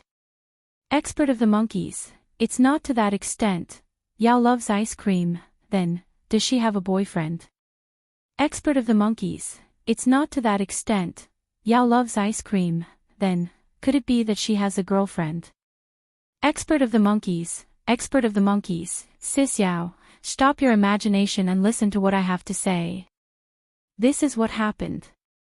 Our boss's confession was rejected. Mr. Numbers' confession was rejected. From their conversations, Zhang Xian could tell that Mr. Numbers wasn't just a second-generation tycoon, he was one of the first-generation tycoons as well. Therefore, rejecting him was equivalent to rejecting mountains and seas of delicacies, seafood, snacks, and fruits. Shi Yao couldn't help but feel admiration for that young lady from the bottom of her heart. When she spoke again, there was a hint of astonishment in her voice. "I never thought that there would come a day when Xiao Longnu would be rejected by Yin Jiping." Expert of the monkeys, I know, right? That's why I said I wouldn't believe it even if you beat me to death. You should know that boss spent 2 months preparing that confession. That confession scene was especially cool, and there was a lot of delicious food. Lots and lots of delicious food. Chapter 457. He is simply my idol.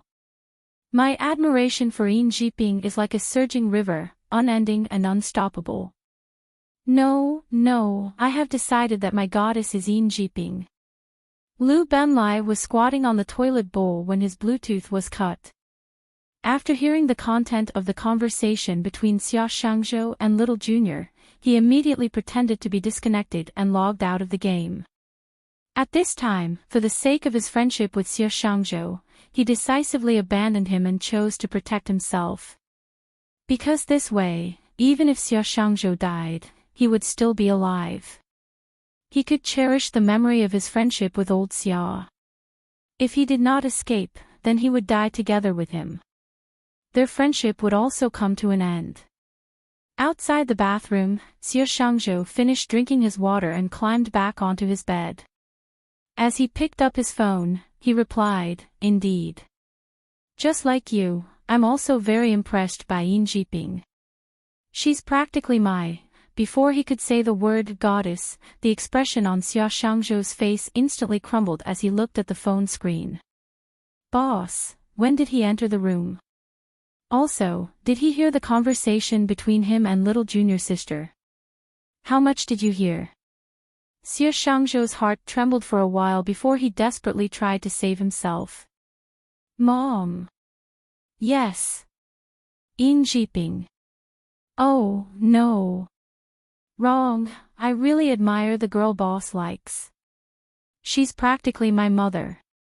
After replying resolutely, Xie Shangzhou realized that Liu Benlai, that dog of a grandson, had already gone offline, otherwise, he would plagiarize his idea and slip away with the 36 stratagems. Although it was a little immoral to betray little junior sister, it didn't matter if she said something. Boss wouldn't kill her, but he might be killed by her. But he was different. They were both people, but in Boss's eyes, there was still a big gap between them. With that thought in mind, Xie Shangzhou made up his mind. He gritted his teeth and pressed the power-off button without a second thought. After finishing up the last potato chip, Shi Yao licked her finger in satisfaction before replying to Xie Shangzhou, "Expert, I'm not as shameless as you.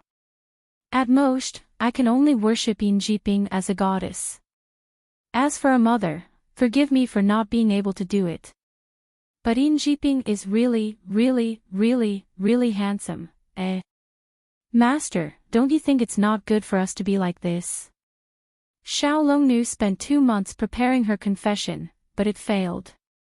Yet here we are, admiring Yin Jiping. One treats her like a goddess, while the other treats her like a mother.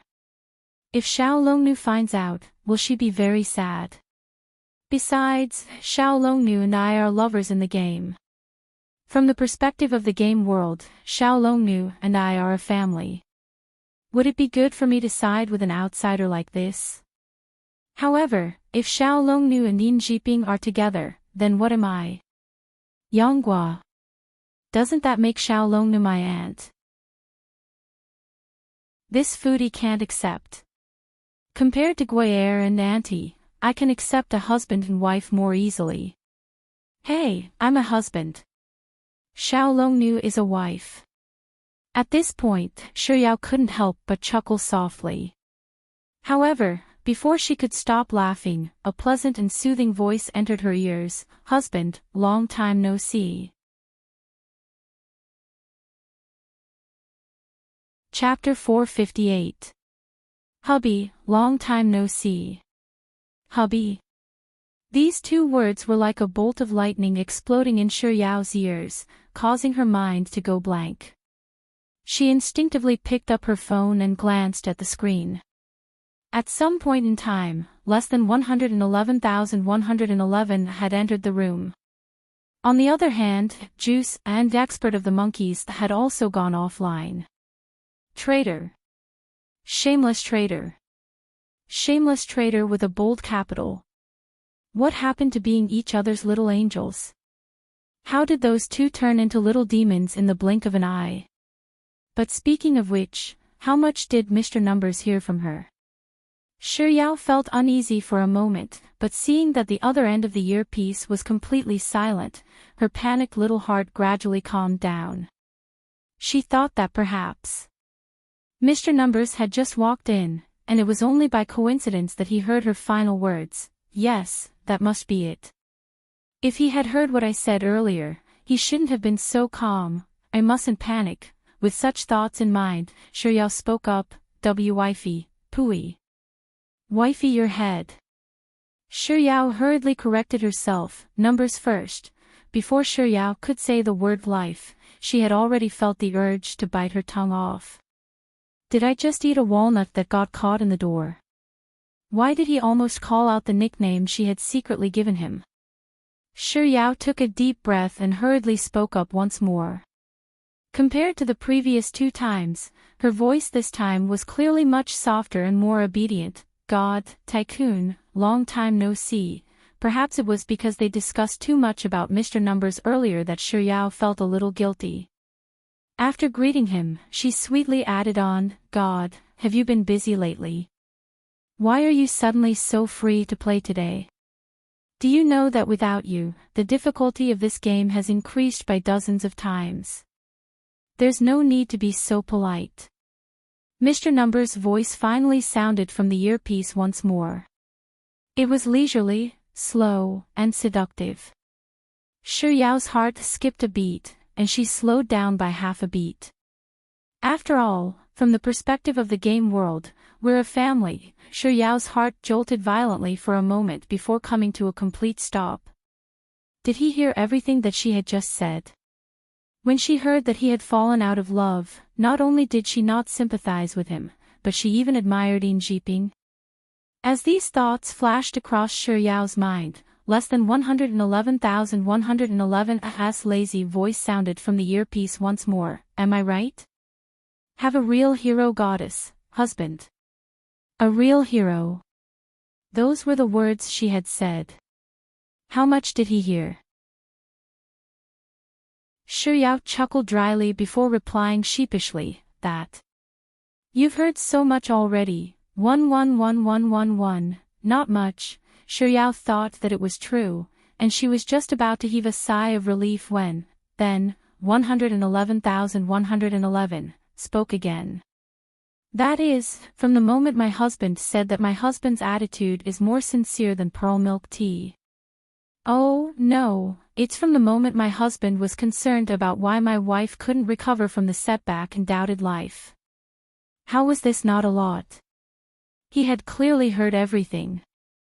She wanted to log off and run away as well. What should she do? Especially when he kept calling her husband. Chapter 459. This time, Mr. Numbers intentionally emphasized the word husband. Hearing those words, Shi Yao's hands trembled, and she nearly dropped her phone. What should I do now? I've heard everything that I shouldn't have, and everything that I should have heard. It seems like there isn't a single word that I should listen to. Should I just run away with the wind? But isn't that a little inappropriate? After all, the ones who were talking about Mr. Numbers first were her and Expert. Expert doesn't have any morals, but I'm different from him. I'm a person with morals. Besides, Mr. Numbers had given her so many red packets, brought her to eat chicken dinners many times, and more importantly, he was the one who helped her obtain Grandpa Lin's inkstone. With such thoughts in mind, Shi Yao gritted her teeth and forced herself to speak up, that. God, Tycoon, I was just joking earlier. Let me tell you, you're the one who's standing in my heart. Actually, I don't admire Enchanting at all. No, it's the girl that you wanted to confess to. I was just teasing Expert back then. You should know that we're a family in the game world, so how could I possibly side with an outsider? Rejecting you is equivalent to rejecting me. I can only say that that girl doesn't know what's good for her. What bad taste. It's. Shi Yao was stumped for words. She repeated the words it's several times before she finally spat out the words, tofu pudding. 111111 didn't say a word, but his message appeared on the screen of the game, ? Shi Yao understood what he meant, and she knew that he was doubtful about the tofu pudding she was referring to. Thus, she quickly explained it to 111111. Tofu pudding means that tofu has brains, but she doesn't. In the instant that Shi Yao said those words, she heard Mr. Numbers inadvertently letting out a very soft pft, seemingly unable to hold back his laughter. Does this mean that my remedy policy is effective? With such thoughts in mind, Shi Yao hurriedly added, God, think about it. You're such an outstanding person, do you think that you won't be able to meet a good girl?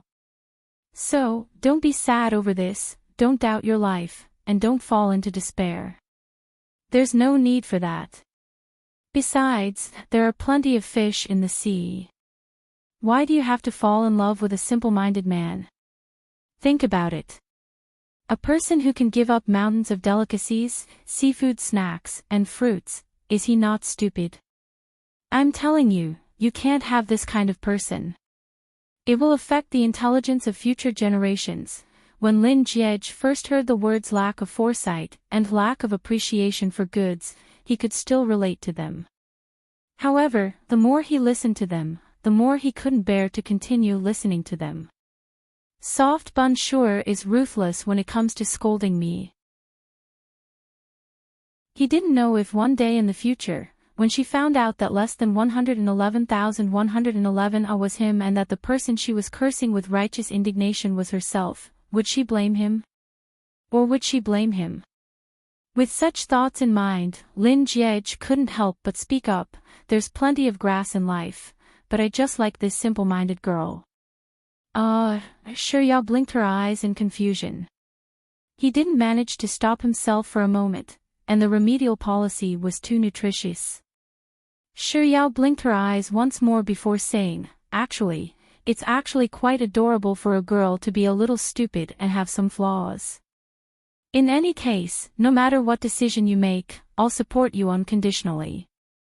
If you've decided on her, I'll wish you all red dates, peanuts, longans, and lotus seeds.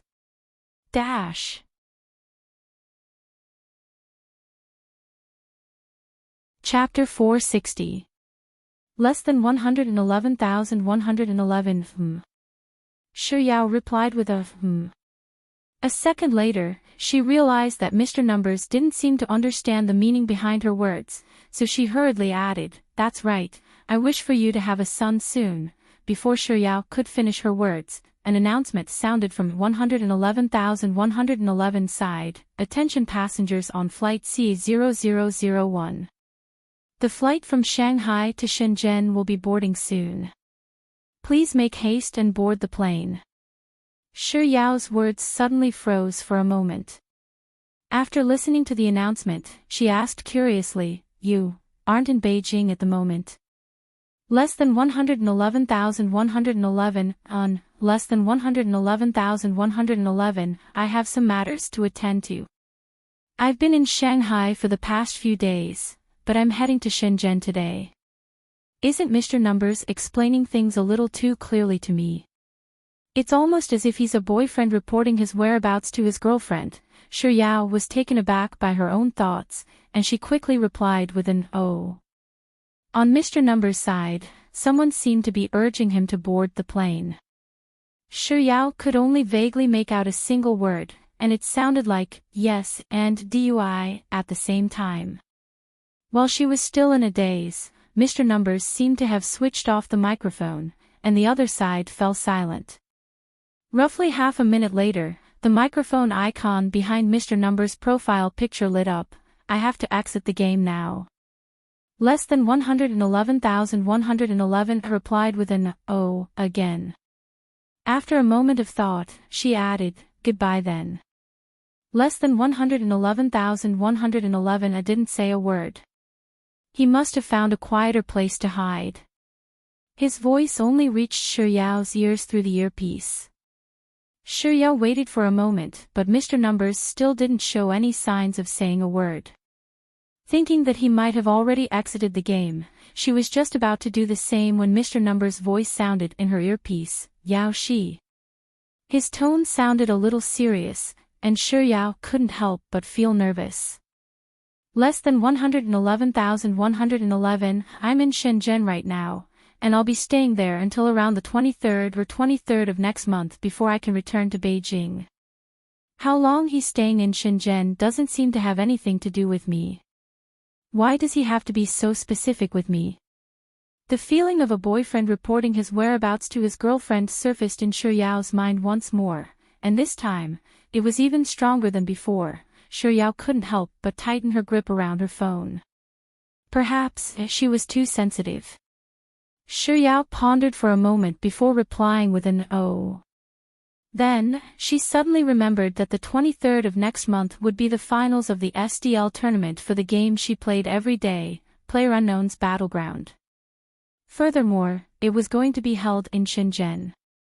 Her Adonis, Legend, would be participating in it as well.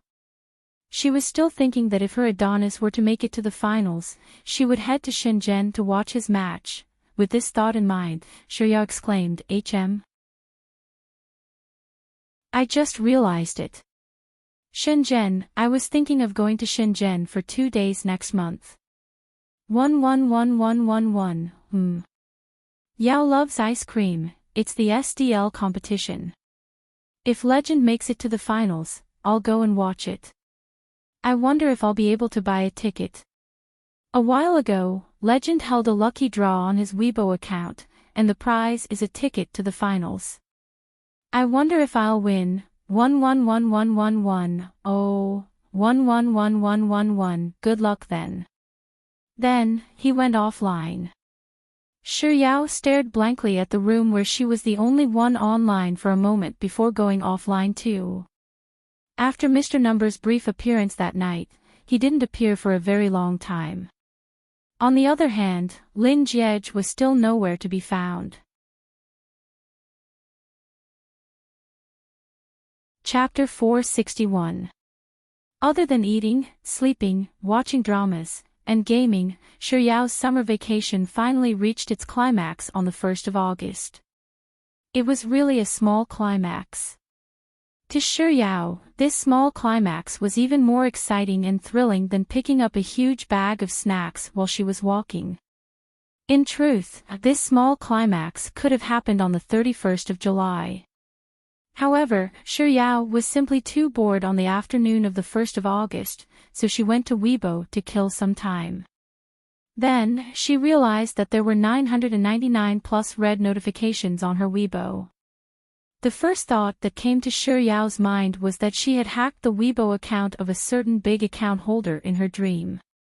She tapped into her personal page and confirmed that the Weibo username, Yao loves ice cream, and her profile picture were both hers before she tapped into the notifications with a hint of unease. Most of them were from her.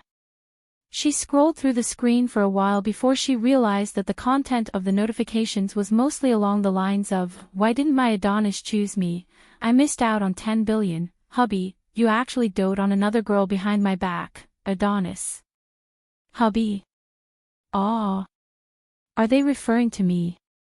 Shiryao blinked her eyes in excitement.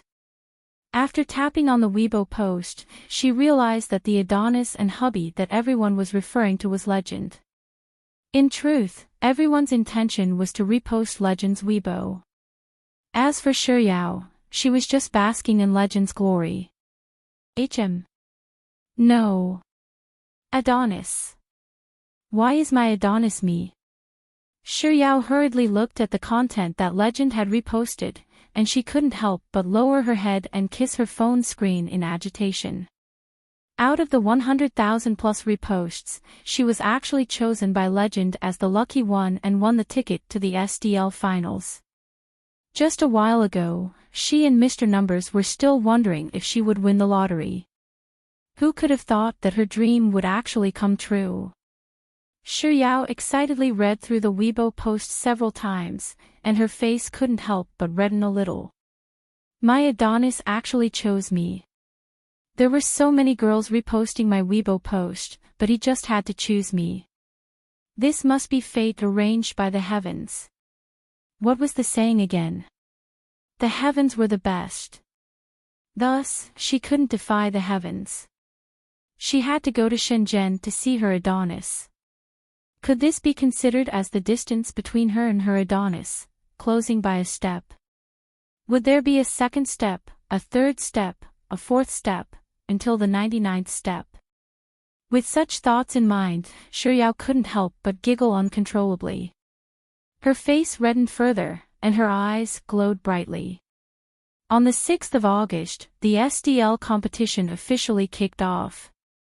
Shiryao's daily routine of eating, sleeping, watching dramas, and playing games had turned into eating, sleeping, playing games, and watching the tournament.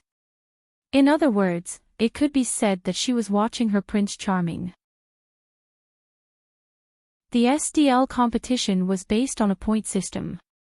The first 10 matches were the qualifiers, and there were a total of 100 teams participating. After the qualifiers, the top 60 teams would proceed to the semi-finals and finals. As for the point system, it was calculated according to the chicken dinner rate and the number of kills. Of course, if you were killed, the corresponding points would be deducted. In this world, there was a kind of person whose existence was destined to shine, to be admired and envied. And Legend was such a person.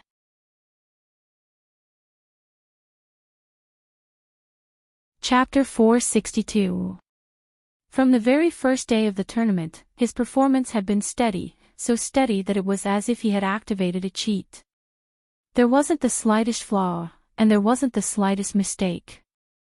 There was even a match where 3 of his teammates died 10 minutes before the start of the game, leaving him alone.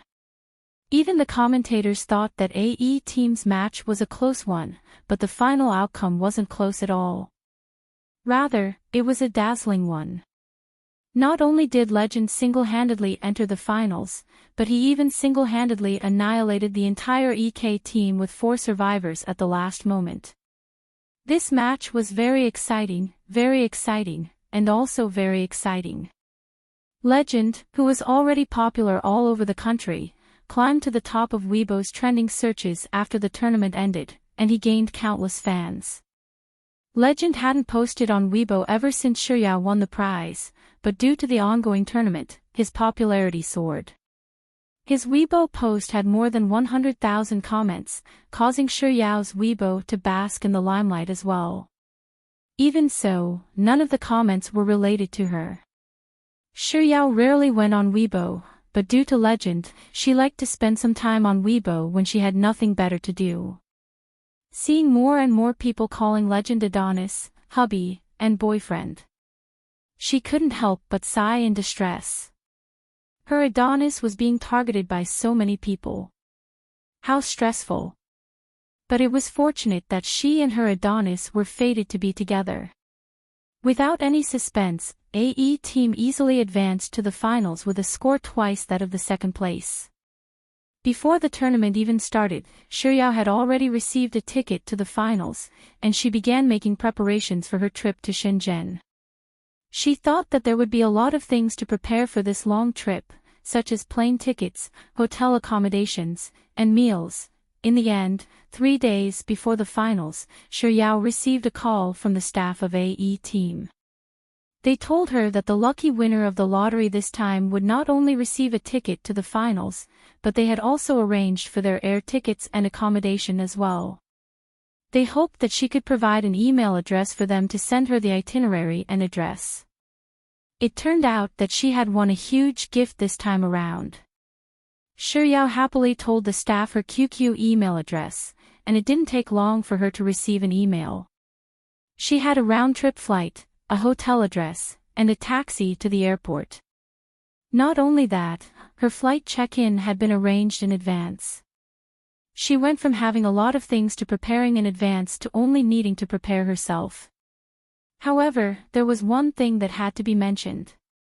While Mr. Numbers and Lin Jiej were still missing in August, Shiryao made a new friend. This new friend was a male streamer who used the same platform as Legend.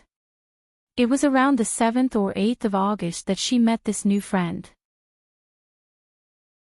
On that day, when she was playing with Expert Juice, she was accidentally matched with a random person. This passerby was called Desolation Year. When Shiryao saw his name, her first thought was that he must be a cultured young man. But when the game started, Shiryao realized that the cultured young man was actually a PUBG who was full of sarcastic remarks. It hadn't even been 5 minutes since the game started, but Desolation Time's words had already amused Shiryao at least 10 times. Chapter 463. For example, when Desolate Year ran out of bullets and was being chased by someone with a shotgun, he would yell, Mister, don't hit me, I'm pregnant. For example, when Desolate Year was shooting at a human snakeskin and was shot, he would say, "Please spare me, I'm the hope of our village." For example, when he accidentally bumped into someone while running from the blue circle, Desolate Year would say, "I won't fight with you because I'm different from you. I'm here for a blind date, and I'm super sweet." For example, when Desolate Year killed someone, he would say, "Boss, your SF Express has arrived. Please sign here." Throughout the game, Desolate Year hadn't stopped talking at all. Xiao couldn't help but ask, "Why are you talking to yourself all the time?" Before Desolate Year could reply to her, Expert of the Monkeys had already replied to her, saying that they had probably been matched with a streamer. Desolate Year replied to Expert's words, saying that he was a streamer on a certain platform, and that his username was Desolate Year, and that they were welcome to watch his live stream.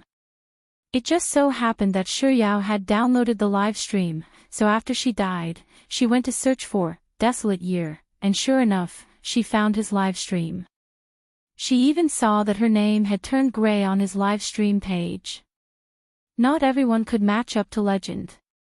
Desolate Year's popularity was far below Legend's, but in terms of the overall statistics of the platform, he could still be considered a big streamer. As Desolate Year was chatting with them through voice chat, his fans in his live stream room heard her voice, and quite a few of them were spamming the screen. "Little Missy's voice sounds so nice. Hope that you can continue playing with Little Missy in the next round. It's because of Little Missy that I'm staying in Nian Nian's live stream room. Little Missy. Is he talking about me?" Xiao secretly chuckled at the compliment before returning to the game. Perhaps to cater to his fans, Desolate Year really asked Xiao if she wanted to join him for the next round. Desolate Year was a skilled gamer, and since Mr. Numbers wasn't around, Xiao pondered for a moment before agreeing. Just like that, Xiao, Juice, Expert, and Desolate Year spent the entire night playing. Before Xiao went offline, she even added Desolate Year as a friend. Desolate Year's live stream time was very fixed. Every evening, it would be from 6 p.m. to 2 a.m., which happened to coincide with Xiao's gaming time. Thus, for the next 10 days or so, Desolate Years would join Xiao and Juice's team almost every night as soon as she logged on. The more he played, the more familiar he became with it. So, sometimes, everyone would chat a little. Then, on the 20th, Desolate Year asked where Xiao was from, and Xiao replied that it was Beijing. Desolate Year remarked that it was a coincidence that he was also developing in Beijing at the moment. After which, Desolate Year asked Xiao what she did for a living. Xiao said that she was a student of G University. Desolate Year said that the world was really small, and his live stream company was located very close to G University. If they had the time, they could have a meal together. Xiao hadn't thought about meeting the netizens yet, so she didn't respond to Desolate Year's words.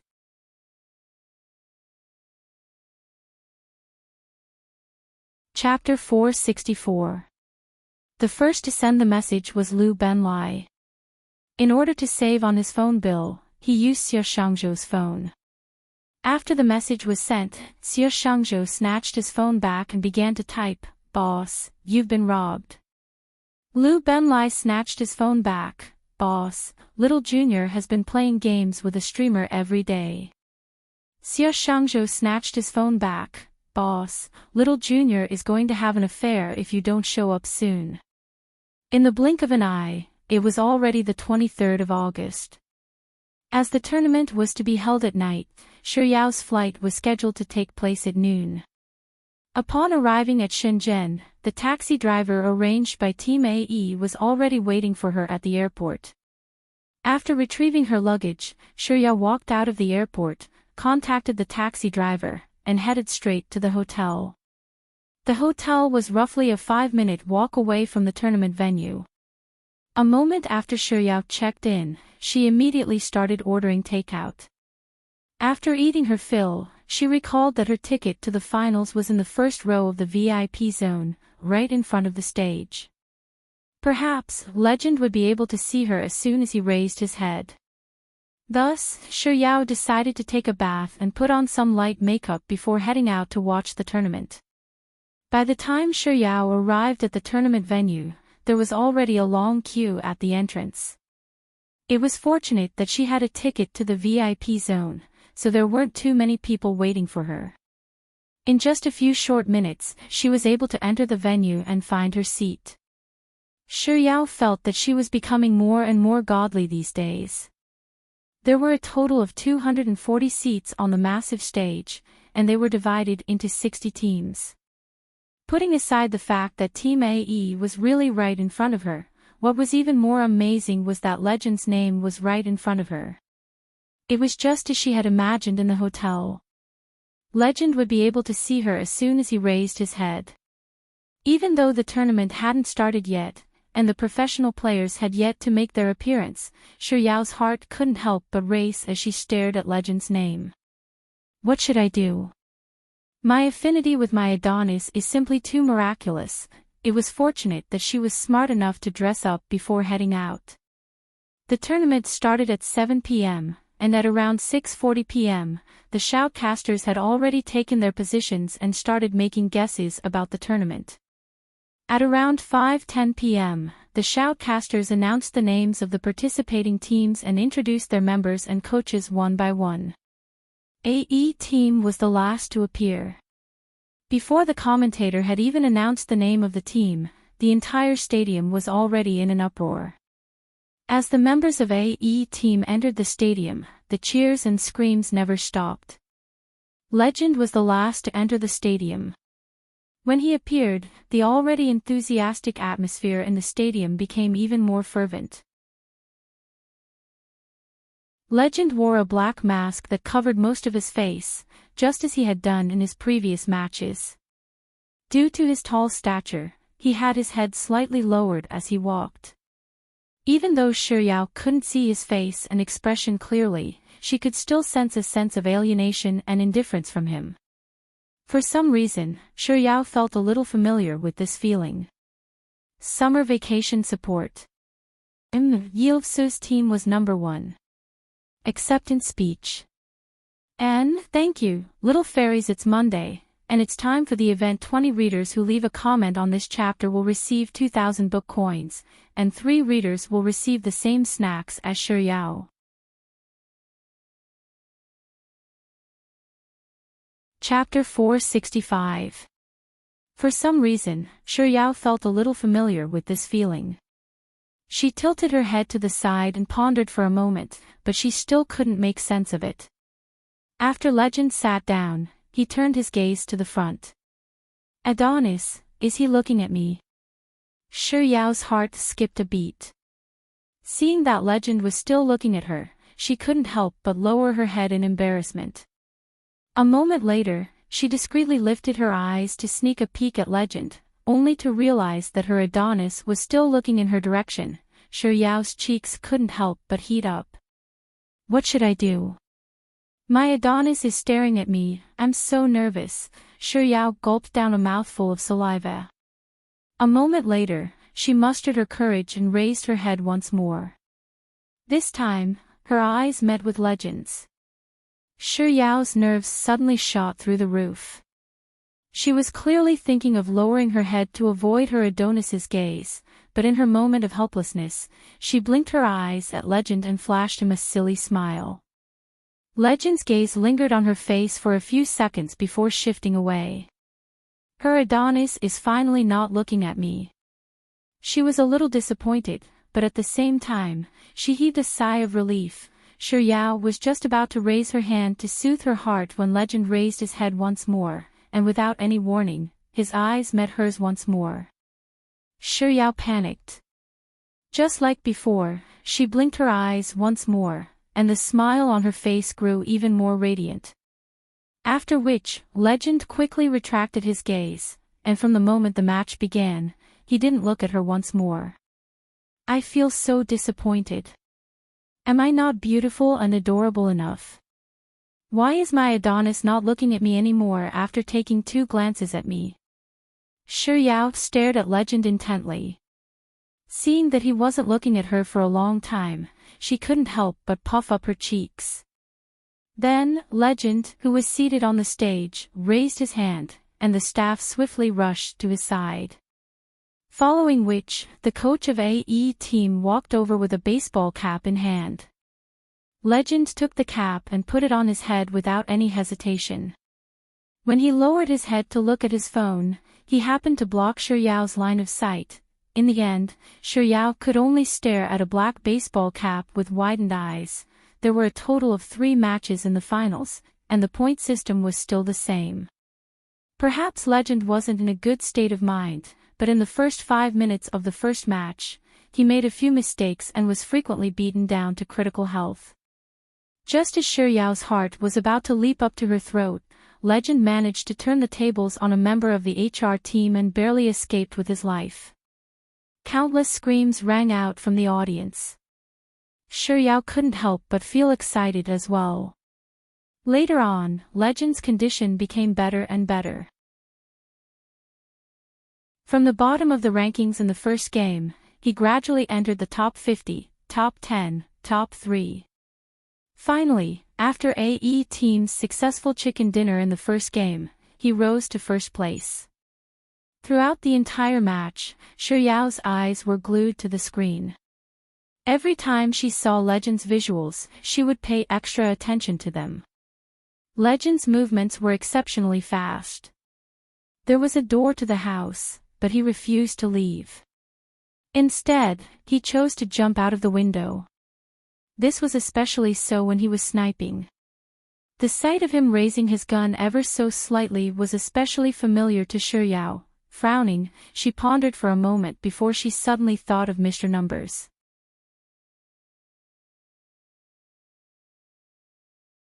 Chapter 466. This was really weird. Her Adonis was such a good person, so why would she associate him with that venomous and vengeful 111,111? Could this be considered as insulting her Adonis? Besides, her Adonis turning into a woman, Xiao couldn't help but shudder. That image was simply too beautiful. She didn't dare to think any further. After the first match ended, there was a short period of several minutes to adjust. In these few minutes, the coaches and players of the major teams were seriously and intensely discussing their tactics, as well as the shortcomings of the last match.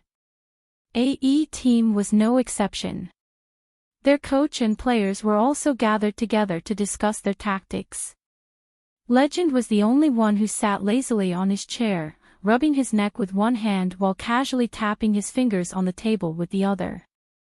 The coach and players were having an intense discussion, but Legend didn't say a single word. Occasionally, when someone touched him, he would nod his head lightly as a form of acknowledgement. Even though his face couldn't be seen clearly, the aura he exuded made people feel that he was lazy. When he spoke to his coach and teammates, his emotions didn't fluctuate much, or rather, it could be said that he didn't fluctuate at all. From the looks of it, he didn't seem like he was here to participate in a competition. It was more like he was here for a fashion show. Wait a minute, why does that sound so familiar? Xiao bit on her lips as she tried her best to recall what had just happened. She suddenly recalled how Lin Jiej had nonchalantly stood at the starting line during the sports meet. Back then, Lin Jiej didn't look like he was participating in a race. Instead, he looked more like he was just running to aid his digestive system. With this thought in mind, Xiao suddenly came to a realization. It was no wonder why she found the cold and distant aura emanating from her Adonis so familiar. That was Lin Jiej's shadow, so, her Adonis had changed from Mr. Numbers to Lin Jiej. And her disdain of her Adonis had turned from elementary disdain to deep disdain. Xiao couldn't help but wonder if she really loved her Adonis, but speaking of which, her Adonis was an unparalleled existence. How could Mr. Numbers and Lin Jiej possibly compare to him? Mr. Numbers must have watched her Adonis's competition and secretly imitated his skills. As for Lin Jiej, her Adonis's laziness was truly cool, but Lin Jiej was just pretending to be cool. Thus, for the next 2 matches, Xiuyao spent her time thinking that Legend was Mr. Numbers, and Legend was Lin Jiej. She spent her time apologizing to her Adonis for insulting him again. Without a doubt, AE team had won the SDL championship this year. Before the awards ceremony, the organizers had also prepared some interactive interludes. They would randomly choose a lucky audience member to go on stage and confess to their idol. Xiuyao didn't think that such a test of luck would have anything to do with her. But in the end, the seat number displayed on the screen was, first row, Zone C, Seat 8. Xiuyao glanced at the ticket in her hand in disbelief. Then, she looked at the winning seat on the big screen in disbelief. After the host invited the lucky audience up the stage for the 3rd time, she stood up as if she was in a dream, and with light footsteps, she walked onto the stage. Chapter 467.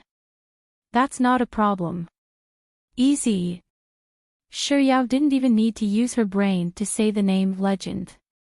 Our God L. The MC replied to Xiuyao's words without the slightest hint of surprise. Then, he asked, as a fan of God L, what would you like to say to God L given the opportunity to stand on this stage? Yes, of course, she had loved Legend for so many years, so how could she possibly not have anything she wanted to say to him? Even though Xiuyao had spent countless days and nights fantasizing about what she would say to Legend one day, even though those words were familiar to her, she still couldn't help but feel a little nervous when the MC handed her the microphone. Xiuyao fell into deep thought for a few seconds as she went through the words that she wanted to say in her heart. Finally, she spoke up, Legend. Regardless of whether you're successful now or destitute in the future, you'll always be the light in my heart. I'm not your teammate, so I can't risk my life for you, but I can cheer for you. As long as it's your dream, it's my dream too. I want to be your little fangirl forever. Finally, PGI World League, all the best. I hope that you can become the first world champion of PUBG. MC, wow, that's a really good speech. God L's fans are always full of surprises. However, I wonder if God L has any reaction to his fans' confession. It wasn't that such a segment hadn't happened in previous tournaments. However, Legend had always been a mysterious person, so mysterious that not only did the outside world not know his appearance, no one had even heard his voice. Thus, whenever such a situation occurred, it would usually be Legend's teammates or coaches who would step forward to express their gratitude to his fans. As time went by, whenever the MC encountered such a situation, he would ask Legend for his reaction instead of saying anything. This was because everyone knew that Legend wouldn't say anything even if they asked. This time was no exception. Be it the fans in the stadium or the staff and professional players on stage, everyone thought that Legend would do the same as before. He would just nod his head slightly to express his gratitude, and the rest of the gifts and words would be taken over by his coach. In fact, even Xiuyao herself thought that this would be the case. However, as soon as the host finished speaking, Legend raised the microphone in his hand. Then, under everyone's incredulous gazes, he moved the corner of his lips and said, "Okay." The scene was very quiet. This silence lasted for about 10 seconds. The crowd erupted in an instant. It had been 3.5 years since he had first appeared in the esports industry. Legend, who hadn't spoken a word in public, had actually spoken up. Although it was only one word, although it was just one word, the atmosphere was still so violent that it was a little hard to control. Even Xiuyao couldn't believe her ears. She stood on the stage in a daze as she stared at the young man who was wearing a cap and a mask to conceal his identity. Finally, good luck PGI World League. I hope you can become the first world champion of PlayerUnknown's Battleground. Good. Legend, her Adonis, was responding to her words. She said that she hoped he could win his first world championship, and he said yes.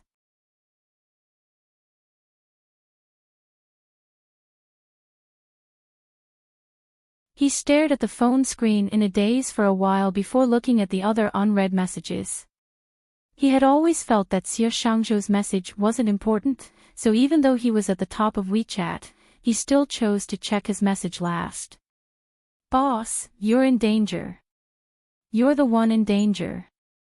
Your entire family is in danger. Boss, you've been poached. Their house was extremely safe, so they probably went to have tea with the police before they could even touch the walls. Boss, Little Junior has been playing games with a streamer every day.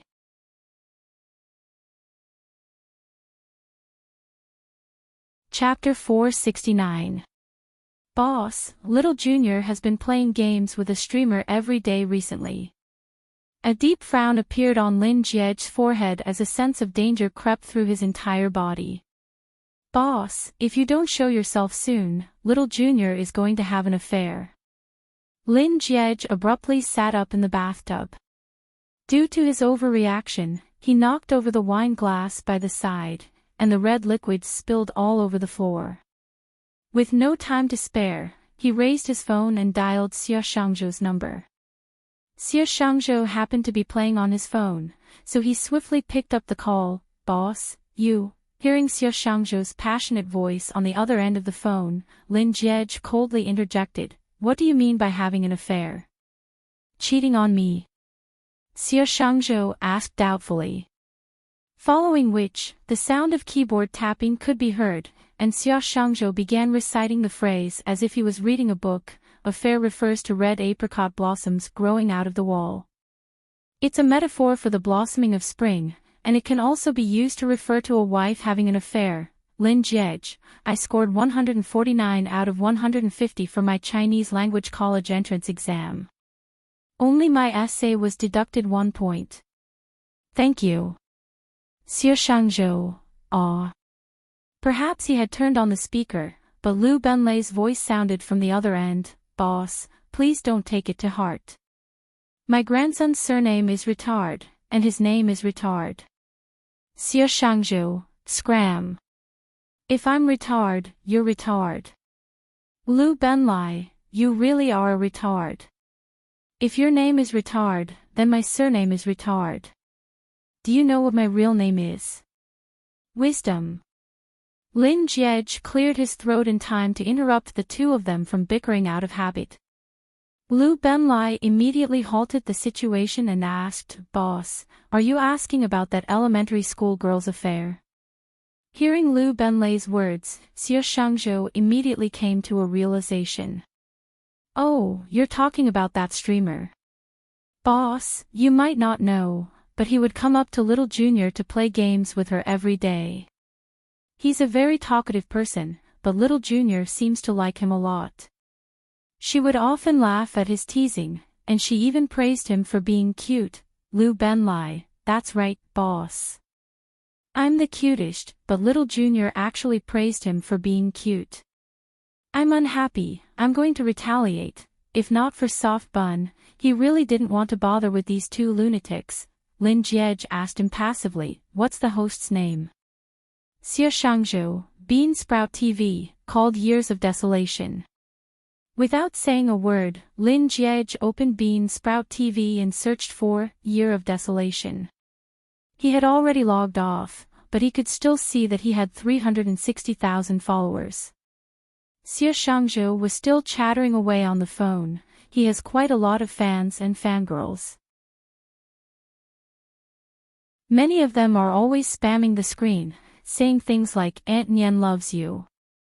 We're both young people, but why does he have so many aunties love him, while I don't even have a grandmother, much less an auntie? Liu Benlei, the heck, I didn't expect you to have such a heavy taste. You actually like grandma. Xie Shangzhou, F*ck me, that's a metaphor.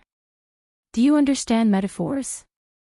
Lin Jiege raised his finger and rubbed his glabella, which was starting to get a little impatient from the quarrel between the two of them. When did they meet? Lu Benlai, early August, I think. They've known each other for about half a month now. Xie Shangzhou, boss, this person is really here to steal our girlfriend. Let me tell you something even more frightening. Just before you called, he was still chatting with Little Junior in the game.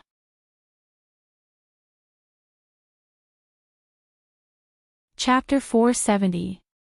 Lu Benlai, that's right, boss. I can testify to that. Old Xia and I were just discussing how to call you when your call came. Xie Shangzhou, boss, the content of their conversation is that they're both in Shenzhen today, and they're currently discussing where to have supper. Lu Benlai, and what's even scarier is that they're staying in the same hotel. Xie Shangzhou, boss, I can already see the green light above your head. Do you know that when they meet in the game, they even have a midnight snack, and they even stay in the same hotel? Once they meet, the two of them will definitely wake up the next day in the same bed. Lu Benlai, that's right, boss. Think about that fellow Song Chaoshi. He's always having supper with his girlfriend, and as time goes on, they'll end up in bed together. Lin Jiege couldn't take it anymore. With a cold expression, he hung up the call. Soft Bun is having an affair. She dares. Even if I don't. No. No. I won't dare to do anything to her, but I can't possibly allow her to have an affair, can I? Lin Jiege pondered for a moment before logging into the game. Yao Loves Ice Cream was currently offline. Wasn't she in the middle of a game? What the heck is she up to now? Getting, Lin Jiege's heart skipped a beat as an ominous premonition surfaced in his mind. Without any hesitation, he sent a WeChat message to Yao Loves Ice Cream, do you want to play? Lin Jiege waited for a moment, but there was still no response from her, so he sent a question mark over. He waited for a moment longer, but there was still no response from his phone. Thus, he sent another question mark over. Just as he was about to send a question mark for the third time, a message finally appeared on the screen. Wait a moment. I'm going to have supper first. Supper. Lin Jiege's hand trembled, and putong, his phone fell into the bathtub. Wait a moment. I can't wait even a second longer. I wouldn't be a man if I could. Lin Jiege fished his phone out of the bathtub before leaping out of the bathtub impatiently. He grabbed 2 napkins from the nearby sink and wiped the water off his phone as he rushed out of the bathroom. It was only when he was about to reach the hotel room that he realized that he wasn't wearing any clothes. Lin Jiege abruptly turned around, and as he made his way back to the hotel room, he lowered his head to look at his phone. Fortunately, the phone was waterproof, so there was no problem. He tossed the phone onto the bed, bent down to pick up 2 sets of clothes and began to put them on. When he put on his clothes and was about to walk out the door, he suddenly stopped as if he had thought of something. Other than knowing that she ate supper, he knew nothing else. Shenzhen was so big, and there were so many places to eat supper. Where was he going to find her? Even if he really went to every supper shop, it would probably be tomorrow morning by the time he was done, right? Perhaps she had already had an affair with him. No, he had to quickly plant this red apricot in a flower pot. If she grew out of the wall, he would move the flower pot to the courtyard, but now, he couldn't plant her in a flower pot, so he could only choose to slaughter all the people around the courtyard with bad intentions. That's right. I'll slaughter them, but how? Moreover, it had to be an efficient slaughter.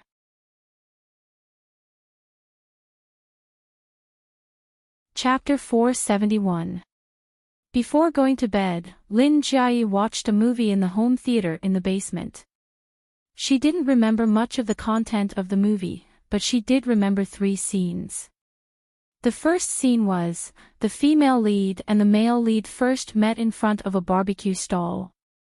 The second scene was, the female lead invited the male lead to have supper at the same barbecue stall. The third scene was, the female lead and the male lead reunited in front of the barbecue stall after being separated for 8 years. To sum it up, Lin Jiayi craved barbecue. Having already bathed and done her skincare, she didn't feel like going out. Thus, Lin Jiayi thought of the voyeur she had been trying to enslave recently.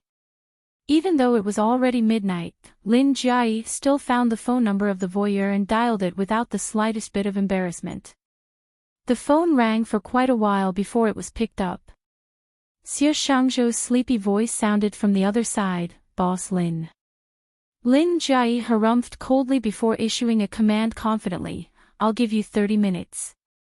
Head to Little Gu Barbecue on East First Street and buy a portion of everything they have and send it to my house." Xie Shangzhou, now. Lin Jiayi, yes. Xie Shangzhou, Boss Lin, can I order a takeaway for you? I'm feeling a little out of sorts today. Lin Jiayi, do you know what kind of person has the word asking for a beating written on their face? Xie Shangzhou, I don't. Lin Jiayi, you'll know once you look at yourself in a mirror. Xie Shangzhou, Boss Lin, wait a moment. A piping hot barbecue will definitely be sent to you in 30 minutes. 30 minutes later, Xie Shangzhou appeared at the entrance of the Lin family's house with a huge bag of barbecue. Lin Jiayi had instructed the servants in advance to have Xie Shangzhou head upstairs if he were to arrive. Thus, after opening the door for Xie Shangzhou, the servant politely gestured to the staircase and said, "Mr. Xia, young miss invites you to her bedroom." Lin Jiayi had recently become addicted to an app filled with short videos posted by the netizens themselves. After watching them for some time, Lin Jiayi also wanted to upload a video for fun. Therefore, she registered an account. Then, on a whim, she would take a video and upload it to her account, but she would not send it out. After she hung up on Xie Shangzhou, she was bored from waiting for the barbecue, so she remembered a video she saw in the hot spring in the afternoon. She fixed her phone on the tripod, found a good angle, and started to record the video. "You don't have a house or a car, but you must have a heart that loves me." As Lin Jiayi recited her lines, she made a heart gesture toward the camera. "I don't care if I don't have a house or a car, but I'm a slut." As Lin Jiayi recited the last sentence, she took off her silk pajamas, revealing her fair and slender shoulders. At the same time, Xie Shangzhou ran upstairs with the barbecue. He wanted to knock on the door, but the door was not locked. He was afraid that he would be tortured by the female devil if he was late for 30 minutes, so he failed to control his strength and pushed the door open. You're tuning into the LoveLore Library YouTube channel. We're so grateful for your support, and don't forget to subscribe to join us on this incredible journey through captivating stories. Your generosity through donations truly makes a world of difference, as it's the primary source of revenue that allows me to expand and enhance this channel for you. Thank you from the bottom of my heart for being a part of this adventure.